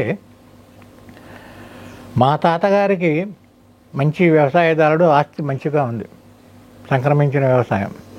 ఆయన వ్యవసాయం చేసి దాన్ని పెంచుకుంటే 50 ఎకరాలు దాన్ని 100 ఎకరాల దాకా చేశాడు. మా నాన్నగారు మా నాన్న సంపాదిస్తున్నాడులే అని మా తాతగారు సంపాదిస్తున్నారు కదా అని ఆయన దాని మీద శ్రద్ధ పెట్టలేదనుకుందాం. శ్రద్ధ పెట్టకుండా ఆయన దాన్ని దుర్వినియోగం పరిచారు. ఆ దుర్వినియోగం పరచబడి ఆస్తులు మొత్తం కరిగిపోయి మైనస్ బ్యాలెన్స్కి వెళ్ళిపోయాడు, ఓవర్ డ్రాఫ్ట్ కండిషన్కి వెళ్ళాడు. నా తరం వచ్చిన తర్వాత నేను మళ్ళీ నా వ్యవసాయం టేకప్ చేసినప్పుడు నాకు బ్యాంకులో డబ్బులు లేవు. వెళ్ళి తెడితే ఏమండి నాకు ఏమన్నా లోన్ ఇస్తారా, 100 ఎకరాల పొలం ఉంది మాది, మా పిత్రార్జితం వచ్చింది, 100 ఎకరాలు ఉంది అంటే, బాబు నువ్వు ఓవర్ డ్రాఫ్ట్ తీసుకున్నాడు మీ నాన్న, ఆల్రెడీ 10 లక్షలు ఓవర్ డ్రాఫ్ట్ ఉంది, ముందు అది కట్టు, తర్వాత సంగతి మాట్లాడదాం. ఆ పరిస్థితుల్లో నేను మళ్ళీ కష్టపడి నిదానంగా ఒక 15 సంవత్సరాల్లో అప్పు తీర్చేసేసి నా తరం అయిపోయింది. నా కొడుకు వచ్చినప్పుడు వాడు గ్రహించాడు మా తాతగారి పరిస్థితి అట్లా ఉంది, తాతగారు ఇట్లా ఉంది, మా నాన్న ఎట్లా చేసినాడు. ఇప్పుడు మా నాన్న ఏదో కొంచెం ఒడ్డున వేసాడు, no profit no loss zone తీసుకొచ్చాడు. కాబట్టి నేను ఇంకా కొంచెం జాగ్రత్తగా చేయాలని ఆయన ఉద్దేశంతో 10-15 సంవత్సరాలు కష్టపడి మొత్తం అప్పు తీర్చేసిన తర్వాత ఇంకా బ్యాంకులో డిపాజిట్ చేసి మా తాతగారి పొజిషన్కి తీసుకొచ్చాడు. అంటే ఇక్కడ మనం అర్థం చేసుకోవాల్సింది ఏంటంటే మా తాతగారి పరిస్థితిలో ఆస్తులు పెంచి బాగా బ్యాంకులో నిల్వ చేశాడో అది ఫారెస్ట్లో మనకి భూమిలో ఉన్నటువంటి సారం అంత రిజర్వ్ చేసి ఇచ్చినారు పెద్దలు. ప్రకృతి సహితంగా మనకి అంత రిజర్వ్, కొన్ని 100 కోట్ల ప్రకృతి మన బ్యాంకులో డిపాజిట్ చేసుకున్నట్టుగా కొన్ని వేల సంవత్సరాలకి సరిపడా భూమిలో సారవంతమైన భూమిని, హ్యూమస్తో కూడిన భూమిని కొన్ని తరాలు వ్యవసాయం చేస్తే ఏమేసినా అయిపోయినా సరిపడాది రిజర్వ్ డెప్త్ లేయర్స్ నుంచి డెవలప్ అయింది హరైజాన్స్లో, సాయిల్ హరైజాన్స్లో. తర్వాత తరం మా నాన్నగారి తరం ఏంటంటే వీళ్ళు ఇంకా నెమ్మది అందులోంచి డ్రా చేసుకుంటూ పోయి ఇంకా దాన్ని ఓవర్ డ్రాఫ్ట్ కండిషన్కి తీసుకొచ్చారు. ఇప్పుడు అక్కడ 100 కోట్లు ఉందా బ్యాంకులో డిపాజిట్, 50 కోట్లు ఉందా, 10 కోట్లు ఉందా, అసలు ఏమీ లేదా, లేకపోతే మైనస్ అప్పు ఉందా? అంటే నీ సాయిల్ ఏ స్టేట్లో ఉంది, నువ్వు సాయిల్ స్టేట్లో నీ పూర్వీకులు ఎవరైతే దీని మీద సేద్యం చేశారో వాళ్ళు మొత్తం డ్రా చేసినారా, దాన్ని ఇంప్రూవ్ చేసినారా, ఎంత అదేమీ లేదు ఉన్నట్టుగా ఉందా, లేకపోతే కనుక గుళ్ళ చేసేసి ఏం లేకుండా బీడ్లాగా చేసేసారా? దాని కండిషన్ మీద 100 టన్నులు వేయాల్సిన చోట నువ్వు 20 టన్నులు వేసి దెబ్బలు తెరుచుకుని నేను ఆర్గానిక్ ఫార్మింగ్ చేశాను, నాకు రాలేదు, వ్యవసాయ విధానమే తప్పు, నేను 1 బస్తా యూరియా వేస్తే పండింది, 2 బస్తాలు నత్రజని పొటాష్ వేసాను, 2 బస్తాలు వేసాను, హాయిగా వెళ్ళిపోయింది, ఈ చెత్త చెదారం పోగు చేసుకురావటం ఎందుకు, ఈ భూమిలో పట్టడం ఎందుకు, అది పండకపోవడం ఎందుకు, ఇవన్నీ అని చెప్పి సేంద్రియ వ్యవసాయం అనేది తప్పు విధానము, ఇది సూటబులే కాదు అనే నిర్ణయానికి వస్తున్నారు. కాబట్టి ఇది కావాలి, ఇది కరెక్ట్ చేసుకోవాలంటే ఫస్ట్ మన భూమి యొక్క స్థితి ఏమిటి తెలుసుకోవాలి. నువ్వు ఏ విధానం అన్నా పాటించు, ఎంత ఫాస్ట్గా రికప్ చేస్తావో అనేక విధానాలు ఉన్నాయి. ఇప్పుడు దబోల్కర్ గారి విధానం కానివ్వండి, ఇంకో విధానం కానివ్వండి, మనం చేస్తే ఫాస్ట్గా 6 మంత్స్లో ఎటువంటి భూమినైనా రివైవ్ చేసే విధానాలు ఉన్నాయి. సేంద్రీయ పద్ధతుల్లో కూడా ఛాలెంజింగ్గా చేయొచ్చు. మీరు పెబ్బుల్స్ ఇచ్చినా కూడా, ఇసుక తర ఇచ్చినా కూడా 6 నెలల్లో దాన్ని మళ్ళీ తిరిగి సారవంతమైన భూమిలాగా చేసుకోవచ్చు, విధానాలు ఉన్నాయి. కాబట్టి ఫస్ట్ నువ్వు నీ పరిస్థితి అంటే తెలియాలిగా. నీ ఫస్ట్ నీ భూమి ఏంటో నీకు తెలియదు, అది క్లేనా లేకపోతే కనుక శాండిలోమినా, అందులో డెఫిషియన్సీ ఆఫ్ న్యూట్రియంట్స్ ఏమున్నాయి, మైక్రో న్యూట్రియంట్స్ ఏం కావాలి, మేజర్ ఎలిమెంట్స్ ఏమున్నాయి, క్యాషన్ ఎక్స్చేంజ్ సిఈసి లెవెల్ ఏంటి, కార్బన్ లెవెల్స్ ఏంటి, ఇవన్నీ తెలుసుకున్న తర్వాత అప్పుడు నువ్వు వ్యవసాయం మొదలుపెట్టాలి. అదర్వైజ్ ఏంటంటే it is nothing but groping in the dark, చీకట్లో తమిళలాడుతూ ఉంటాం చూసారా, అదే విధంగా ఉంటుంది. కాబట్టి ఒక సిస్టమేటిక్గా ఈవెన్ సేంద్రీయ వ్యవసాయాన్ని కూడా సిస్టమేటిక్గా చేయాలి. ఎందుకంటే ఇది because it is not original, it is an ఆర్టిఫిషియల్లో ఒరిజినల్ క్రియేట్ చేయాలి మనం. The point is you want to do organic farming. Organic farming is nothing but is an replica of nature, a forest model చేసుకున్నప్పుడు forest మోడల్ని మొత్తం ఫారెస్ట్ని తీసుకొచ్చి ఇక్కడ నువ్వు ఆవిర్భవించలేకపోయినా కూడా దాని దగ్గర ఉన్నటువంటి పరిస్థితులు సృష్టించాలి. కాబట్టి అక్కడ హ్యూమస్ ఉంది, ఇక్కడ హ్యూమస్ కావాలి, అక్కడ కార్బన్ ఈ పర్సంటేజ్లో ఉంది, అంత సృష్టించలేకపోయినా కొంతమేరకు మనం కార్బన్ సృష్టించుకుందాం. అక్కడ భూమిలో మైక్రో ఆర్గానిజంతో చక్కగా బాగుంది, మనం ఇక్కడ మైక్రో ఆర్గానిజం కావాలి. కాబట్టి దీన్ని చేయటానికి మన కండిషన్ నుంచి ఆ కండిషన్కి వెళ్ళాలి అన్నప్పుడు త్వరితగతిన షార్ట్ కట్ మెథడ్లో వెళ్తానికి మనం ఏం అవలంబించాలి అనే మెథడ్ మనం ఎన్నుకోవడానికి ఫస్ట్ వేర్ వీ స్టాండ్, మన పరిస్థితి ఏంటి, మన భూమి స్థితిగతులు ఏమిటి అనేది ఫస్ట్ అసెస్ చేసుకోవాలి. Fundamental what you call it duty of the farmer ఖచ్చితంగా అది స్పష్టంగా చేయాలి. అది చేసిన తర్వాత దెన్ వ్యవసాయం మొదలు పెట్టుకుని దానికి ఎంచుకోవాలి మార్గాలు. నీ టెస్ట్లు అయ్యాక ఏం కావాలి, మనకి ఎట్లా కావాలి, దాన్ని ఎంత తొందరగా ఎక్విప్ చేసుకోవాలి అని. కాబట్టి ఇది ఏంటంటే సార్, ఇది అన్ఎండింగ్ ప్రాసెస్. ఇప్పుడు మనం ఇల్లు నడపాలి, ఇంట్లో ఆడవాళ్ళు ఉంటారు, వంట చేస్తారు, అమ్మో నాన్నో భార్యో లేకపోతే ఎవరు ఉంటారు చిల్లులో, వాళ్ళకి వంట చేసి ఇవ్వడానికి మీరు అన్నీ తెచ్చి ఇవ్వాలిగా. ఒక బియ్యం బస్తానో లేకపోతే ఇంకా కూరగాయలు పప్పులు అన్నీ తెచ్చిస్తారు, తెస్తే ఆవిడ రోజు వండి పెడుతూ ఉంటుంది. నెల అయిపోయింది, పోయినమ్మా నేను పోయిన నెల తెచ్చా కదా, ఈ నెల అడ్జస్ట్ చేసుకోవాలంటే చేసుకుంటుందా? మిమ్మల్ని కూడా ఆవిడ అడ్జస్ట్ చేసుకోరానని ఇప్పుడు తినకుండా ఇల్లు అంటుంది. కాబట్టి ఇది అన్ఎండింగ్ ప్రాసెస్. ప్రొడక్షన్ ఎప్పుడైతే ఉంటుందో రా మెటీరియల్ ఇన్పుట్ కూడా అప్పుడు ఉండాలి. సో ఎప్పుడైతే మనం ప్రొడక్షన్ యూటిలైజ్ చేస్తున్నామో మనం ప్రొడ్యూస్ చేయాలంటే ఇన్పుట్ ఇవ్వాలి. ఇట్ ఈజ్ నాట్ అనేది. అందుకని ఏమంటుంది, ఇప్పుడు నేచర్లో కూడా మనకేంటంటే what you take from the earth you should return it. Whatever you take from mother nature you should return it, then only you will sustain. ఉన్నాయి కాయలు కోసేసుకున్నాం, అది చేసేసుకున్నాం, ఏమీ లేదు, మన ఆకులు వేయం, అలం వేయం, గడ్డ వేయమంటే it is totally a failure system. కాబట్టి ఒక క్రాప్ మళ్ళా ఒక్కొక్క పంట ఒక్కొక్క రకమైనటువంటి న్యూట్రిషన్ తీసుకుంటుంది.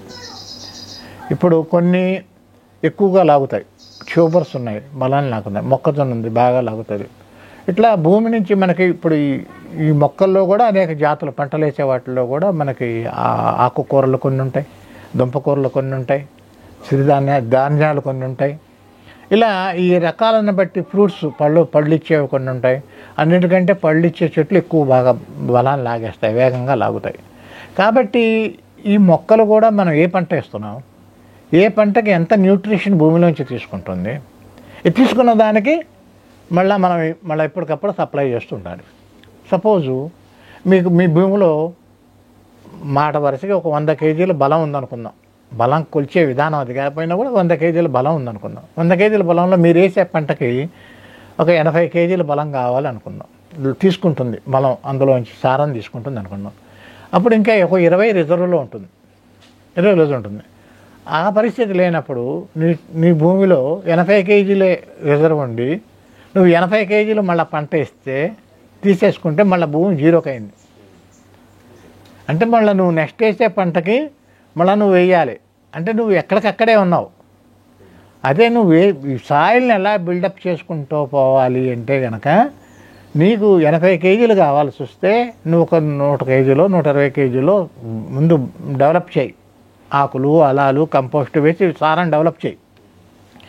నువ్వు ఒక 80 తీసుకున్నా ఒక 40 ఎంతో రిజర్వ్ ఉంది. ప్రతి సంవత్సరం కనుక ఈ ప్రాసెస్ నువ్వు చేసుకుంటూ పోతే కొన్నేళ్లకి అడవిలో ఉన్న పరిస్థితి మళ్ళీ నీకు ఇక్కడ వస్తుంది. అప్పుడు సింపుల్గా అవి ఎక్కడ పై ఉన్న వచ్చి ఉట్టినే రీసైకిల్ చేసుకుంటూ పోతే సరిపోతుంది.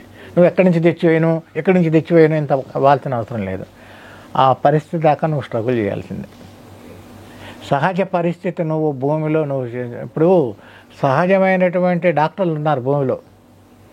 వేరుకుళ్ళు నిరోధించే వాళ్ళు ఉన్నాయి, ఫంగస్ నిరోధించే ఉన్నాయి, కొన్ని రెపలెంట్స్ వాసనలు సృష్టించే ఉన్నాయి, అనేక రకాల పరిస్థితులు ఉన్నాయి. ఆ సహజ పరిస్థితులు సృష్టించేదాకా నువ్వు స్ట్రగుల్ చేయాల్సిందే. దానికి ఏం చేస్తున్నాం మనం, కషాయాలని ఇవన్నీ కాచి రెపలెంట్స్ అని ఏవో తయారు చేసుకుని కొడుతున్నాం. అది వేరే విభాగం. కాబట్టి ఈ భూమి ఫస్ట్ ఇక్కడ మనం అందరం గుర్తు చేసుకోవాల్సింది ఏంటంటే వ్యవసాయం అనేది కృత్రిమైనది, సహజ సిద్ధమైనది కాదు. సహజ సిద్ధమైన పరిస్థితులు మనం సృష్టిస్తున్నాం ఇక్కడ దగ్గరగా. సృష్టికి ప్రతి సృష్టి విశ్వామిత్రులాగా మనం చేయలేము ఇక్కడ. ఎందుకంటే ఒక అడవిలో 1 మైలు విస్తీర్ణంలో దాదాపు 1500 నుంచి 1800 రకాల స్పీషీస్ ఉంటాయి. మనం ఇక్కడ 18 రకాలు కాదు కదా, 100 రకాల స్పీషీస్ కూడా ఒక ఎకరాల్లో 10 ఎకరాల్లో మనం వేయలేము. ఎమ్మటే వేస్తే మొచ్చకు గార్డెన్ డెవలప్ చేయాలంటే అదొక మొక్క పెట్టి పేరుకు చెప్పుకోవాల్సిందే తప్పితే సృష్టికి ప్రతి సృష్టి చేయలేం. అంటే నీడ అడవి ఒక 4 ఎకరాల రోల్ మోడల్ ఫారెస్ట్ అవి క్రియేట్ చేసేవాళ్ళు ఉన్నారు. మన శ్రీనివాస్ రెడ్డి గారు అలాంటి వాడు ఉన్నారు కొంతమంది. బట్ అది రైతు పరంగా ఎంతవరకు ఇస్తుంది, ఒక కుటుంబానికి ఇస్తుంది.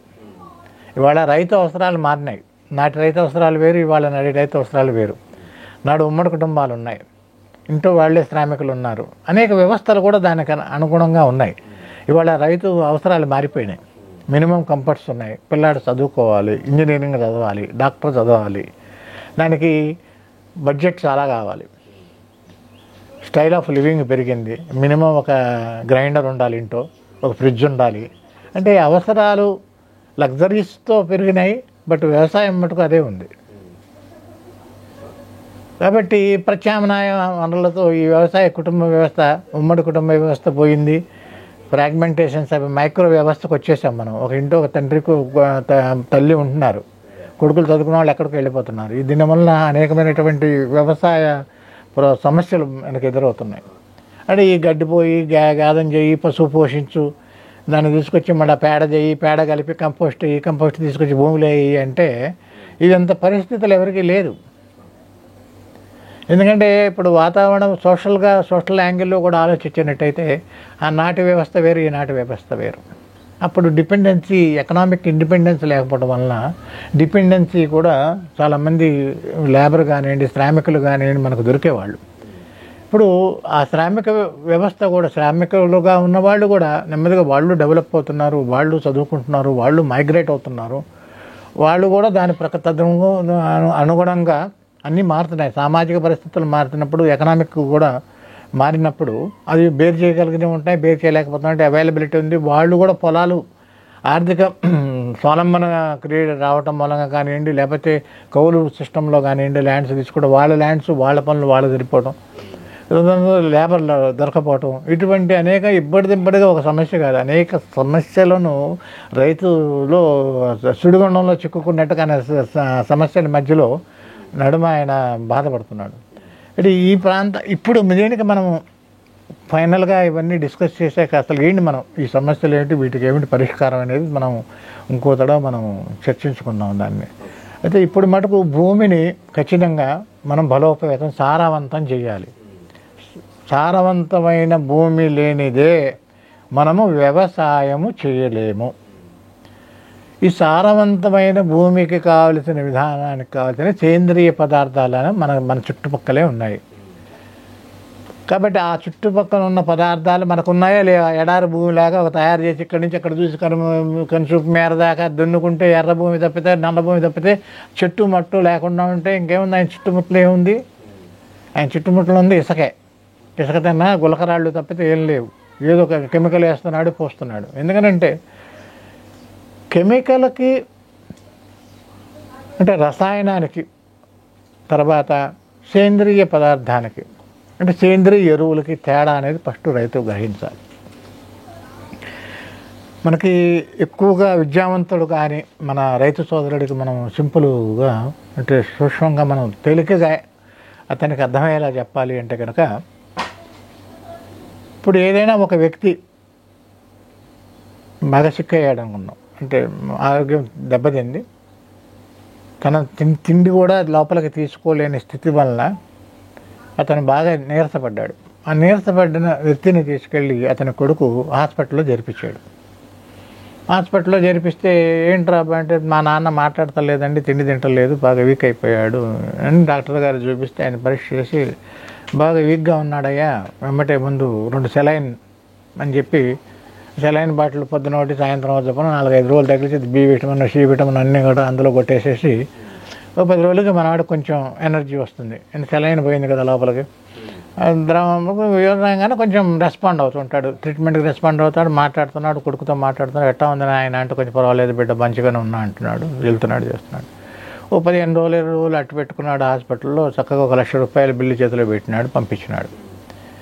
కోడలకి ఇంట్లో తగలాడుతూ ఉంటుంది. ఈ ముసలాడికి 70 ఏళ్ళు వచ్చాయి, 80 ఏళ్ళు వచ్చాయి, ఇప్పుడు వీడికి వైద్యం అవసరమైంత, ఆ మూల ఉంటే పడి ఉండేవాడు 4 రోజులతో లాగవతలు పారేసేవాళ్ళం, వెళ్ళిపోయేవాడు కూడా, ఈ ఖర్చు తప్పేది, వీడికి ఎందుకులే మనం ఇంత పెట్టడం అని కోడలకు తగలాడుతూ ఉంటుంది. అందులో ఈ ముసలాడు కూడా సామాన్యుడు కాదు, ఏదో వండుతుంటాడు కోడల్ని, నువ్వు అది చేయలేదు, ఇది చేయలేదు, అట్ట చేయలేదు, ఇది చేయలేదు, అవన్నీ తగిలి ఉంటాయి కదా. మరుసనాడు పొద్దున్నే సరే భర్త మామూలుగా పొలంకి వెళ్ళిపోయిన తర్వాత పాలని పంపించి 2 సెలైన్ బాటిల్స్ తీసుకురారా అని చెప్పి, టిఫిన్ టైంకి 1 సెలైన్ బాటిల్, భోజనం టైంకి 1 సెలైన్ బాటిల్, రాత్రి మళ్ళీ భోజనానికి 1 సెలైన్ బాటిల్ తగిలిచ్చింది అనుకోండి, వాడు కోలుకుంటాడా? కోలుకోడు. బట్ వాడు వీక్గా ఉన్నప్పుడు, when a man does not have any strength to talk or to fight disease, he was administered intravenous drip and it has responded, it has given him strength, he is able to talk and he was successfully discharged from hospital, stating that he was cured. But the same system, if you continue at home every day, he will not survive for long. What is the reason? Why you should be given food or fruits or any other juices, nutrient food, why should we give it? Because saline cannot produce blood. Saline cannot develop tissues. It cannot contribute to ligament development or muscle development and other activities.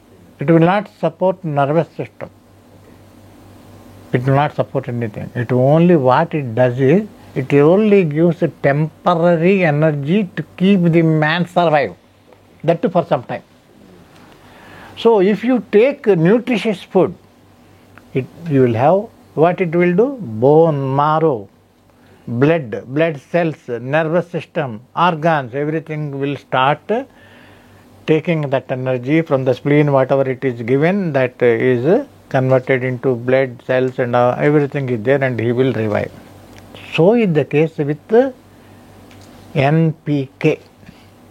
NPK are a mere alternative to survive or temporarily take.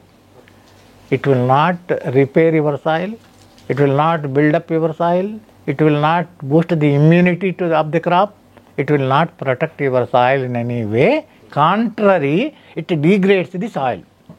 అంటే అది ఆ saline కనుక మనం తాత్కాలికంగా ఉపశమనంగా ఎలా వాడుతున్నామో అట్లాగే ఇక్కడ మనం వాడేటువంటి నత్రజని కానివ్వండి, భాస్వరం కానివ్వండి, పొటాష్ కానివ్వండి, బోరాన్ కానివ్వండి, zinc, molybdenum, calcium, magnesium, manganese, all these micronutrients వ్యవస్థ ఇవన్నీ కూడా మనకి భూమిని సారవంతం చేయవు.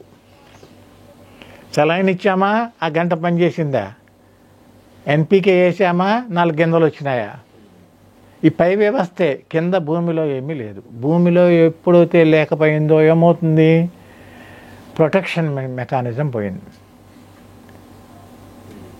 Okay, protection plant protection mechanism పోయింది. మైక్రోన్యూట్రియంట్ అవైలబుల్ ఫామ్లోకి తీసుకొచ్చి ఇచ్చే వ్యవస్థ మైక్రో ఆర్గానిజం లేదు. భూమి అంతా కూడా డిజింటిగ్రేట్ అయిపోయింది. సాయిల్ స్ట్రక్చర్ మొత్తము కూడా దగ్గర ఉన్న హ్యూమస్ లేకపోవడం వల్ల సాయిల్ స్ట్రక్చర్ అంతా కూడా హ్యూమస్ అయిపోయి అంత ఇసుక రేణువులు విడిపోయి అతికిన ఇసుక రేణువులు అంతా కూడా డీగ్రేడ్ అయిపోయి, because there is no humus, disintegrated soil structure. So again మనం ఏంటంటే we are in a desert. You are in a desert and yet you want to grow tons and tons of vegetables, tons and tons of cereals, tons and tons of fruits. How it is possible? Until and unless. So the capacity, suppose మీరు ఇంకో విధంగా చెప్పాలి అంటే కనుక మనము, నాకు తాగటం ఇష్టం తెలియదు, నాకు తాగుడు అలవాటు లేదు. నన్ను ఏదో ఒక ఫంక్షన్కి పిలిచారు. ఓ ఫంక్షన్ పిలిచినప్పుడు అందరూ కూడా అక్కడ తాగే ఫంక్షన్ అంటే అందరూ తాగే వెళ్ళి ఉంటారు కదా న్యాచురల్గా. సో నేను ఏదో కొన్ని మొహమాటాల వలన, ఆబ్లిగేషన్ వలన అక్కడికి వెళ్ళాను. వెళ్ళిన తర్వాత అంకుల్ మీరు కూడా ఒక పెగ్గు వేసుకోండి అన్నారు. బాబు నాకు అలవాట్లేదు బాబు, నేను తాగను. ఏంటి అంకుల్ మీరు కూడా ఇంకా ఇప్పుడైనా 21వ శతాబ్దంలో ఉండి ఇంకా తాగడానికి ఇంకా మొహమాట పడతారు. ఒకటి టేస్ట్ చిన్నగా ఒక పెగ్గు వేసుకోండి అంకుల్. అందరూ బాగుండదేమో, ఇదేదో సొసైటీ కదా మనం బాగుండదని ఒక పెగ్గు పుచ్చుకున్నారు. నాకు ఎంబటి అలవాటు లేకపోవడం మూలంగా వామిటింగ్ అవ్వడం, తల తిరగడం జరిగింది. సరే చుట్టుపక్కల అంకుల్కి పాపం నిజంగానే అలవాటు లేదనుకుంటాం, మనం బలవంతం చేసాం. సరే తీసుకెళ్ళి జాగ్రత్తగా ఇంటి దగ్గర దింపండి. ఇంటికి తీసుకెళ్ళి తక్కడం తలుపు కొట్టి, ఆంటీ అంకుల్ ఏమైంది బాబు, ఏం కాలేదు అంకుల్, పడుకుంటే కాసేపు పడుకుంటే తగ్గిపోతుందా, కొంచెం తల తిరుగుతుంది అన్నారు. అయిపోయింది. మళ్ళీ ఇంకా 2-3 నాలుగు తర్వాత ఇంకో ఫంక్షన్ వచ్చింది. మళ్ళీ పిలిచారు, మళ్ళీ వెళ్ళిన తర్వాత అక్కడ కూడా ఇదే వ్యవహారం. ఈ తర్వాత అంత మొహమాట పడల. ఇదేదో కొంచెం లాస్ట్ టైం అందరూ వీళ్ళకి ఇంత తాగుతున్నారు, ఏం కాలేదు, నాకేముంది ఒక పెగ్గు అవుతా, నేను కూడా చూస్తాను, ఓ పెగ్గు తాగా. సో తల తిరగడం, కక్కడం ఆగింది. సో ఇట్లా వాళ్ళు కొన్ని పార్టీలు, మేము కొన్ని పార్టీలు ఇస్తాంలో. సో నేను స్టడీ అయిపోతున్నా, క్వార్టర్ నుంచి హాఫ్ నుంచి ఫుల్. ఈ చివరికి ఫుల్ ఉంటేనే నేను స్టాండర్డ్ అవుతున్నా, లేకపోతే పని చేయలేను.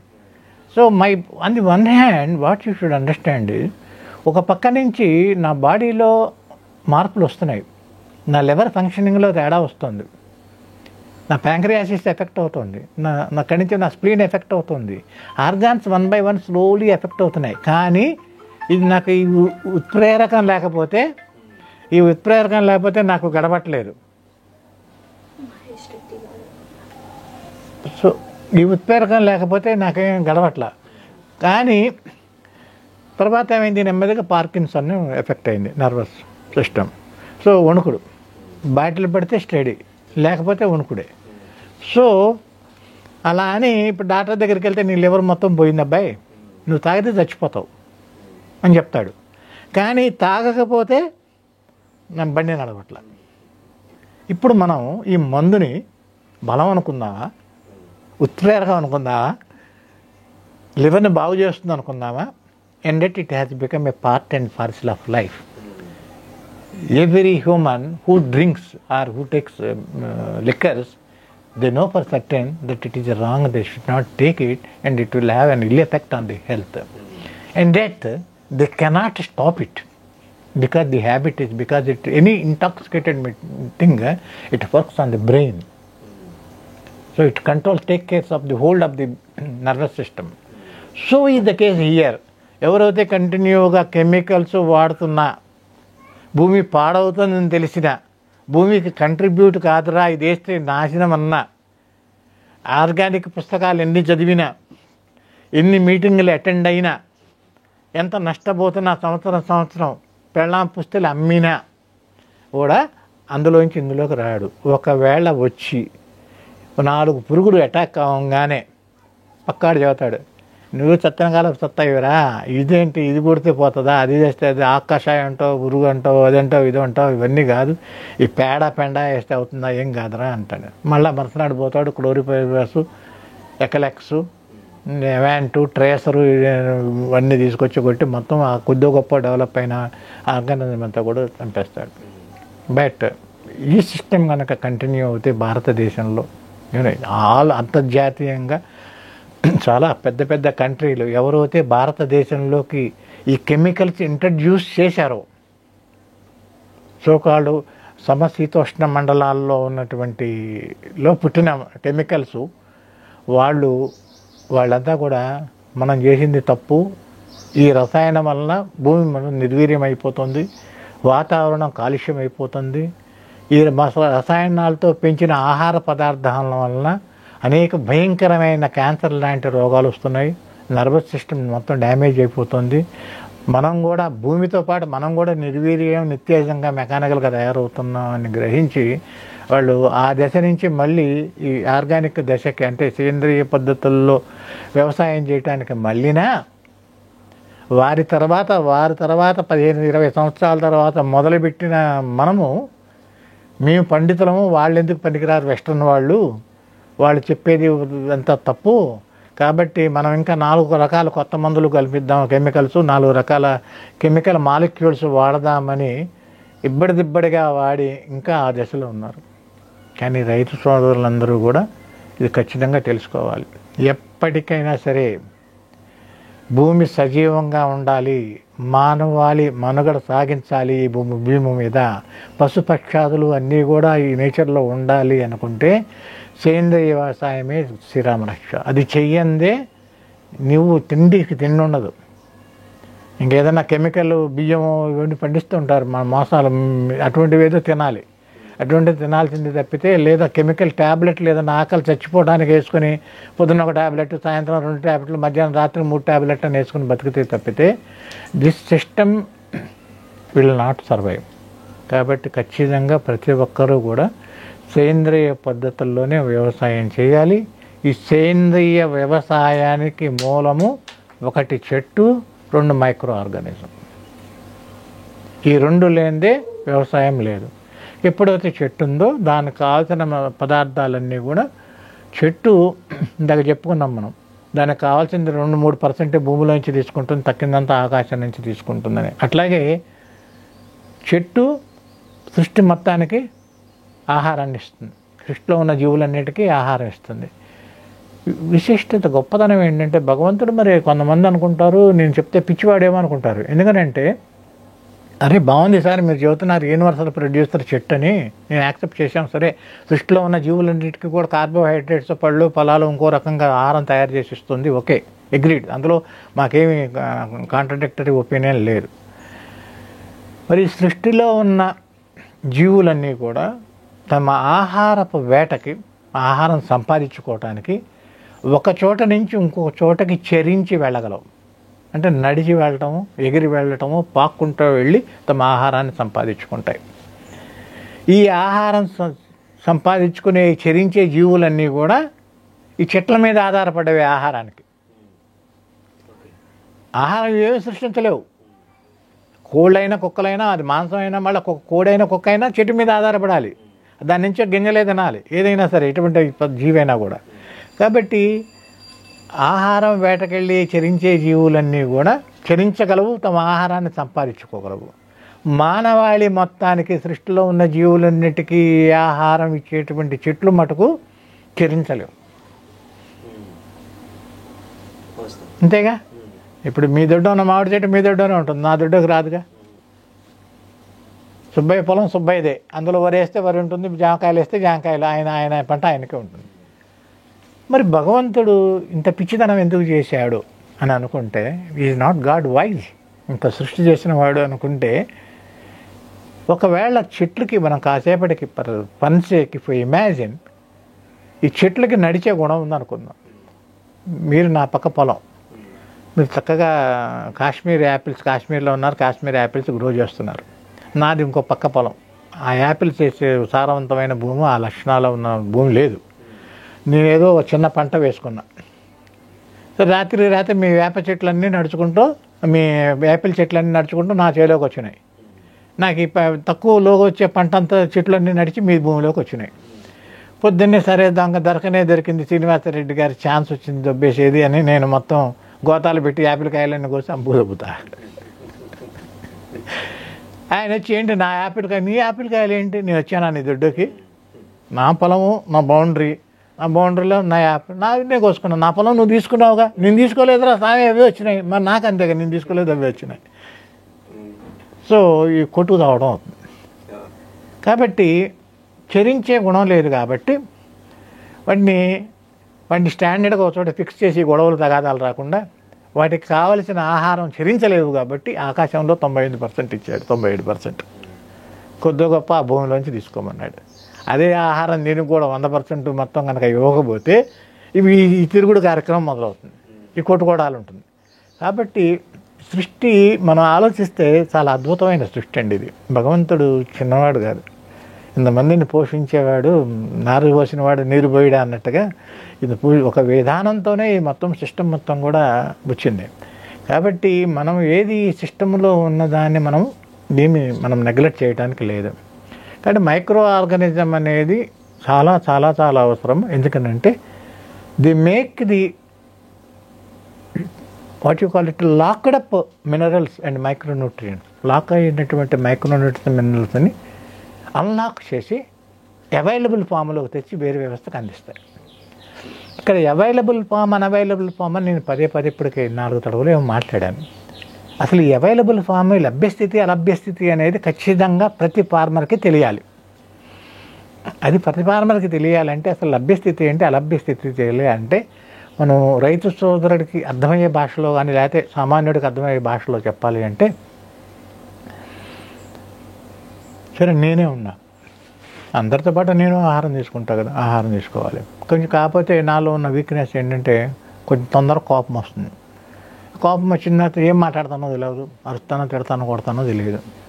లోకం ఎవరు ఇంటో ఉన్న ఆడదేగా మెలకుండా నోరు మూసుకూర్చునేది, ఎదురు తిరిగి కొట్టేది అయితే కొట్టంగా, మెలకుండా సామాన్యంగా పడి ఉంటుంది కాబట్టి ఊష్ అంటాం మనం, ఏదో సంపాదించి పెడుతున్నాం అనే ఒక పురుషాధిక్య అహంకారంతో అనుకోండి ఉంటుంది. సరే జనరల్గా నాకేంటంటే టైం టు టైం, నాకు morning 7 tiffin should been plate by 7 I will go to farm, ఆ వర్క్ చేసుకుంటా, ఫామ్లో వ్యవసాయ క్షేత్రంలో వర్క్ చేసుకుని నేను సైకిల్ ఎక్కి మళ్ళీ 12:30కి వస్తా, రాగానే 2 చెంబులు పోసుకుంటా, 12:30కి వేడి అన్న నాకు కావాల్సిన రీతిలో ప్లేట్లో ఉండాలి. ఈ షెడ్యూల్ ఆలస్యమైందంటే దబిడి ఈ గొడవ. ఈరోజు చచ్చే బతిక ఇళ్ళకి ఏం చేస్తుంది, మూడు కోపిష్టి రాయుడు ఎదవతే ఏం చేస్తుంది, రోజు ప్రాణాలు చేతిలో పెట్టుకు చేస్తూ ఉంటుంది వంట. సరే ఇందులో ఏమైంది, మా ఇంటి పక్కన ఇట్లాంటి పిల్ల ఎవరో ఉద్యోగం చేసుకుంటూ దిగింది కొత్తగా ఊరి నుంచి వచ్చి, మంచి టీవీలు అన్నీ కొనుక్కుంది. వచ్చి ఆంటీ ఏం చేస్తున్నారంటే, ఏనమ్మా అంటే, ఆంటీ ఎప్పుడు పని ఏంటి ఆంటీ, కాస్త ఎప్పుడన్నా మధ్యలో రిలాక్స్ అవ్వాలి కదా, ఒక తర్వాత 1 గంట రండి మా ఇంట్లో టీవీ చూద్దాం. అమ్మ మీ అంకుల్ చెండు చేస్తుంటే, అమ్మ ఇప్పుడు నేను పని టైం చేయకపోతే నాకు ఉంటుంది అంటే, అదేంటి అంటే ఈ కాలంలో కూడా అట్టా కూడా ఉంటారు, అట్టా ఏంటే బాబు నా పెళ్ళైన దగ్గర నుంచి ఇదే ఆహారం, నేను రావలేని ఆగలేని ఆడితో అంటే, కాదండి ఒక్క తర్వాత. సరే వచ్చింది పిల్ల అడిగింది కదా అని వచ్చింది, వస్తే మంచి సీరియల్ పెట్టింది. ఆ సీరియల్ ఇంట్రెస్ట్ ఉంది, 12:30 అయిపోయింది. 12:30 అయిపోయింది, ఆ సీరియల్ కట్ చేసేసరికి మా సైకిల్ మీద ఎముడు వస్తున్నాడు, మా వీడు రానే వస్తున్నాడు, చచ్చానే వాళ్ళ ఆ పని అయిపోయింది అని. సరే అప్పన కాబా ఉడికింది, స్నానానికి వెళ్ళి అన్నం పెట్టి నేను స్నానానికి వెళ్ళి వస్తాను, టవల్ తీసుకుపోయాడు, స్నానం చేసి వచ్చేసాను. వచ్చేసిన తర్వాత ఆవిడ ఇంకేం చేయాలో అర్థం కాల. సరే ఏమన్నా కానీ ఇవాళ ఒక రిస్క్ తీసుకుందాం అనుకుని ఒక ప్లేట్లో అన్ని వడ్లు, లేకపోతే అన్ని బియ్యం, అంత ఉప్పు, అంత కారం, ఒక చిన్న గిన్నెలో నూనె, వంకాయలు ఓ పక్కన, ఇంకా చారుకు కావాల్సిన చింతపండు ఓ పక్కన పెట్టి నా ముందు పెట్టింది అనుకోండి, నా నేచర్కి, నా పరిస్థితికి అవి చూడంగానే ఎందుకు నాకు ఎక్కడ అంటుతుంది. ఆకలితో ఉన్నానా, మరి అదవనా, మళ్ళీ అందులో కోపమా నాకు, తప్ప ఏంటి ఇది అని మనిషిని అనుకున్నా, గొడ్డును అనుకున్నా, ఏంటి ఇప్పుడు కచ్చాబచ్చి అన్నీ తెచ్చిపడేసా అన్నా అనుకోండి, ఎట్టగొట్ట ధైర్యం కూర తీసుకుని నన్నరాలు రోజు పెడుతున్నా కదా, ఇవాళ ఒక్కరోజేగా అవి ఒక పూట తింటే ఏమైందన్నా అనుకోండి. అది రెండు బాధిన తర్వాత ఆలోచిస్తే, అవును అవే కదా వాటి పదార్థాలతో వినియోగించి పెడుతుంది కదా, ఎందుకు తినలేదు. యాజ్ కామన్ మ్యాన్ క్వశ్చన్ అవ్వదు తెలుసు, ఎందుకు నేను తినకూడదు, వంకాయలు తినకూడదా, వంకాయ కూర చేసింది, వంకాయలు బియ్యం ఉడితే అన్నం అయింది, అది తినేస్తున్నాం. ఎందుకు తినటం లేదు అంటే, because our digestion system cannot digest it. ఆ ముడి సరుకుని అది అగ్ని ప్రజ్వలించి బియ్యం కడిగి, వాడు కనుక తక్కువ గట్టిగా తింటే రెండు నీళ్లు 1కి 2 పోయాలి, మెత్తగా తింటే 1కి 3 పోయాలి. మళ్ళీ ఆ వంకాయలు తరిగి వాడు ఉల్లిపాయలు కావాలంటే ఉల్లిపాయ వేయాలి, ఎల్లుల్లిపాయ కావాలంటే ఎల్లుల్లిపాయ వేయాలి, ఉప్పు కారం ఆడి సరిపడా వేయాలి. ఇన్ని రకాలుగా పర్మిటేషన్ కాంబినేషన్స్లో చేసి దాన్ని అనవైలబుల్ ఫామ్ నుంచి, అలభ్య స్థితి నుంచి లభ్యస్థితికి తీసుకొచ్చినప్పుడే నా జీర్ణకోశ వ్యవస్థ అది స్వీకరించి కదా, ఇసాఫాగస్లో నుంచి మళ్ళీ స్టమక్లోకి ఆహార పైపులోంచి పంపించి అక్కడ నుంచి అవన్నీ ప్రక్రియలన్నీ కంటిన్యూగా జరుగుతాయి. అంటే మైక్రో ఆర్గానిజం కూడా ఆ వండిన ఆహారాన్ని డైజెస్ట్ చేయడానికి అలవాటు పడి ఆ టైప్ ఆహారం వచ్చినప్పుడే యాక్సెప్ట్ చేస్తుంది, లేకపోతే బయటకు తోసేస్తుంది, లేకపోతే ఇండైజెషన్ అయి మోషన్ ద్వారా తోసేస్తుంది. బికాజ్ ఇక్కడ అవైలబుల్ ఫామ్ ఏ స్థితిలో తీస్తే కనుక స్వీకరిస్తుందో అదేవిధంగా మనకి వేళ్ళకి ఉన్నటువంటి క్యాపిలరీ రూట్స్ ఏవైతే చిన్న వేళ్ళు ఉన్నాయో అవి నోరు, వాటికి చెట్టుకి ఆ నోటికి కావలసిన రీతిలో ఈ మైక్రోన్యూట్రియంట్స్ ఆర్ మ్యాక్రోన్యూట్రియంట్స్ని లభ్యస్థితిలోకి తీసుకొచ్చి అందించినప్పుడే ఉంది. కాబట్టి నువ్వు సింపుల్గా పేడ యూరిన్ తీసుకొచ్చి దాని మొహాన పడేసేసి చేతులు దులిపేసుకుని చుట్టూ తినేస్తుంది అంటే మనకి కడుపు కనుక చెడి మోషన్స్ లేకపోతే వామిటింగ్స్ అయినట్టుగా చెట్టుగా కూడా అన్ని రోగాలు వచ్చి భూమిలో వేరుకుళ్ళు తెగులు, వివిధ రకాల రోగాలు, స్టెమ్ రాట్స్ అవి ఇవన్నీ వస్తుంటాయి. కాబట్టి ఈ లభ్యస్థితికి తీసుకువచ్చి ఆహారాన్ని అందించేది ఎవరు?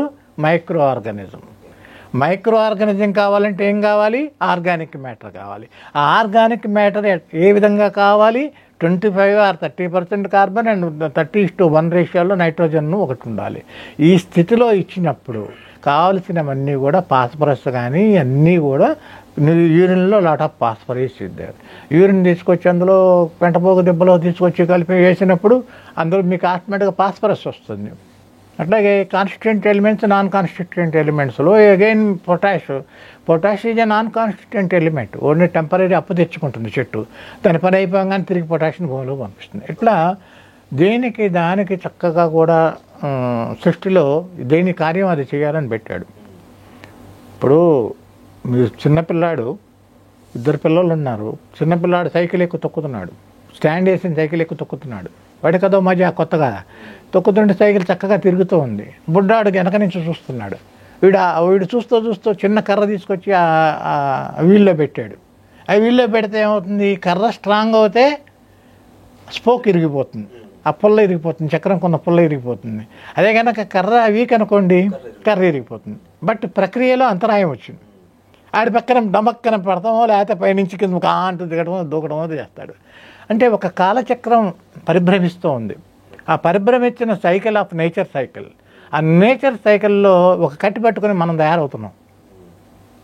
ఒక కట్టిపెట్టి తయారయ్యి మనం అవి వేసే కార్బన్ నైట్రోజన్ రేషియో వేయాల్సినవి వేయకపోవడమో లేకపోతే అది తీసేసి కెమికల్స్ వేయటమో చేయటం వలన ఇది మొత్తము కనుక మొత్తము కూడా అపమార్గంలో ఆగిపోవటము లేకపోతే సవ్య దిశలో జరగాల్సింది అసవ్య దిశలో జరగడమో జరుగుతుంది. కాబట్టి ఇది డిస్ట్రాయ్ అయిపోతుంది. కాబట్టి organic only solution for farmer is organic farming. Organic ఫార్మింగ్లో ఎంత ఫాస్ట్గా మనము సాయిల్ని రివైవ్ చేయగలుగుతాము, దానికి ఏ విధమైనటువంటి మెటీరియల్స్ వాడాలి, దానికి అసలు అసెస్మెంట్ ఎలా చేయాలి, ఇందులో ఉన్న వనరులు ఏంటి, అన్అవైలబుల్ వనరులు ఉన్నప్పుడు ఏ విధంగా చేసుకోవాలి, తనకి తాను బయోమాస్ని ఎలా సృష్టించుకోవాలి, ఆ సృష్టించుకున్న బయోమాస్ని ఏ విధంగా చేసుకోవాలి, ఎన్ని రకాల కంపోస్టులు చేయొచ్చు, ఏ తక్కువ ఖర్చుతో చేసుకోవచ్చు, ఏ విధమైనటువంటి మనము పురుగులు కానీ ఇవి కంట్రోల్ చేసుకోవడానికి ఏం వాడుకోవచ్చు అనేది మనం మళ్ళీ ఒక తడవ కూలంకుషంగా దీని గురించి చర్చిద్దాం. మరి ప్రస్తుతానికి సెలవు.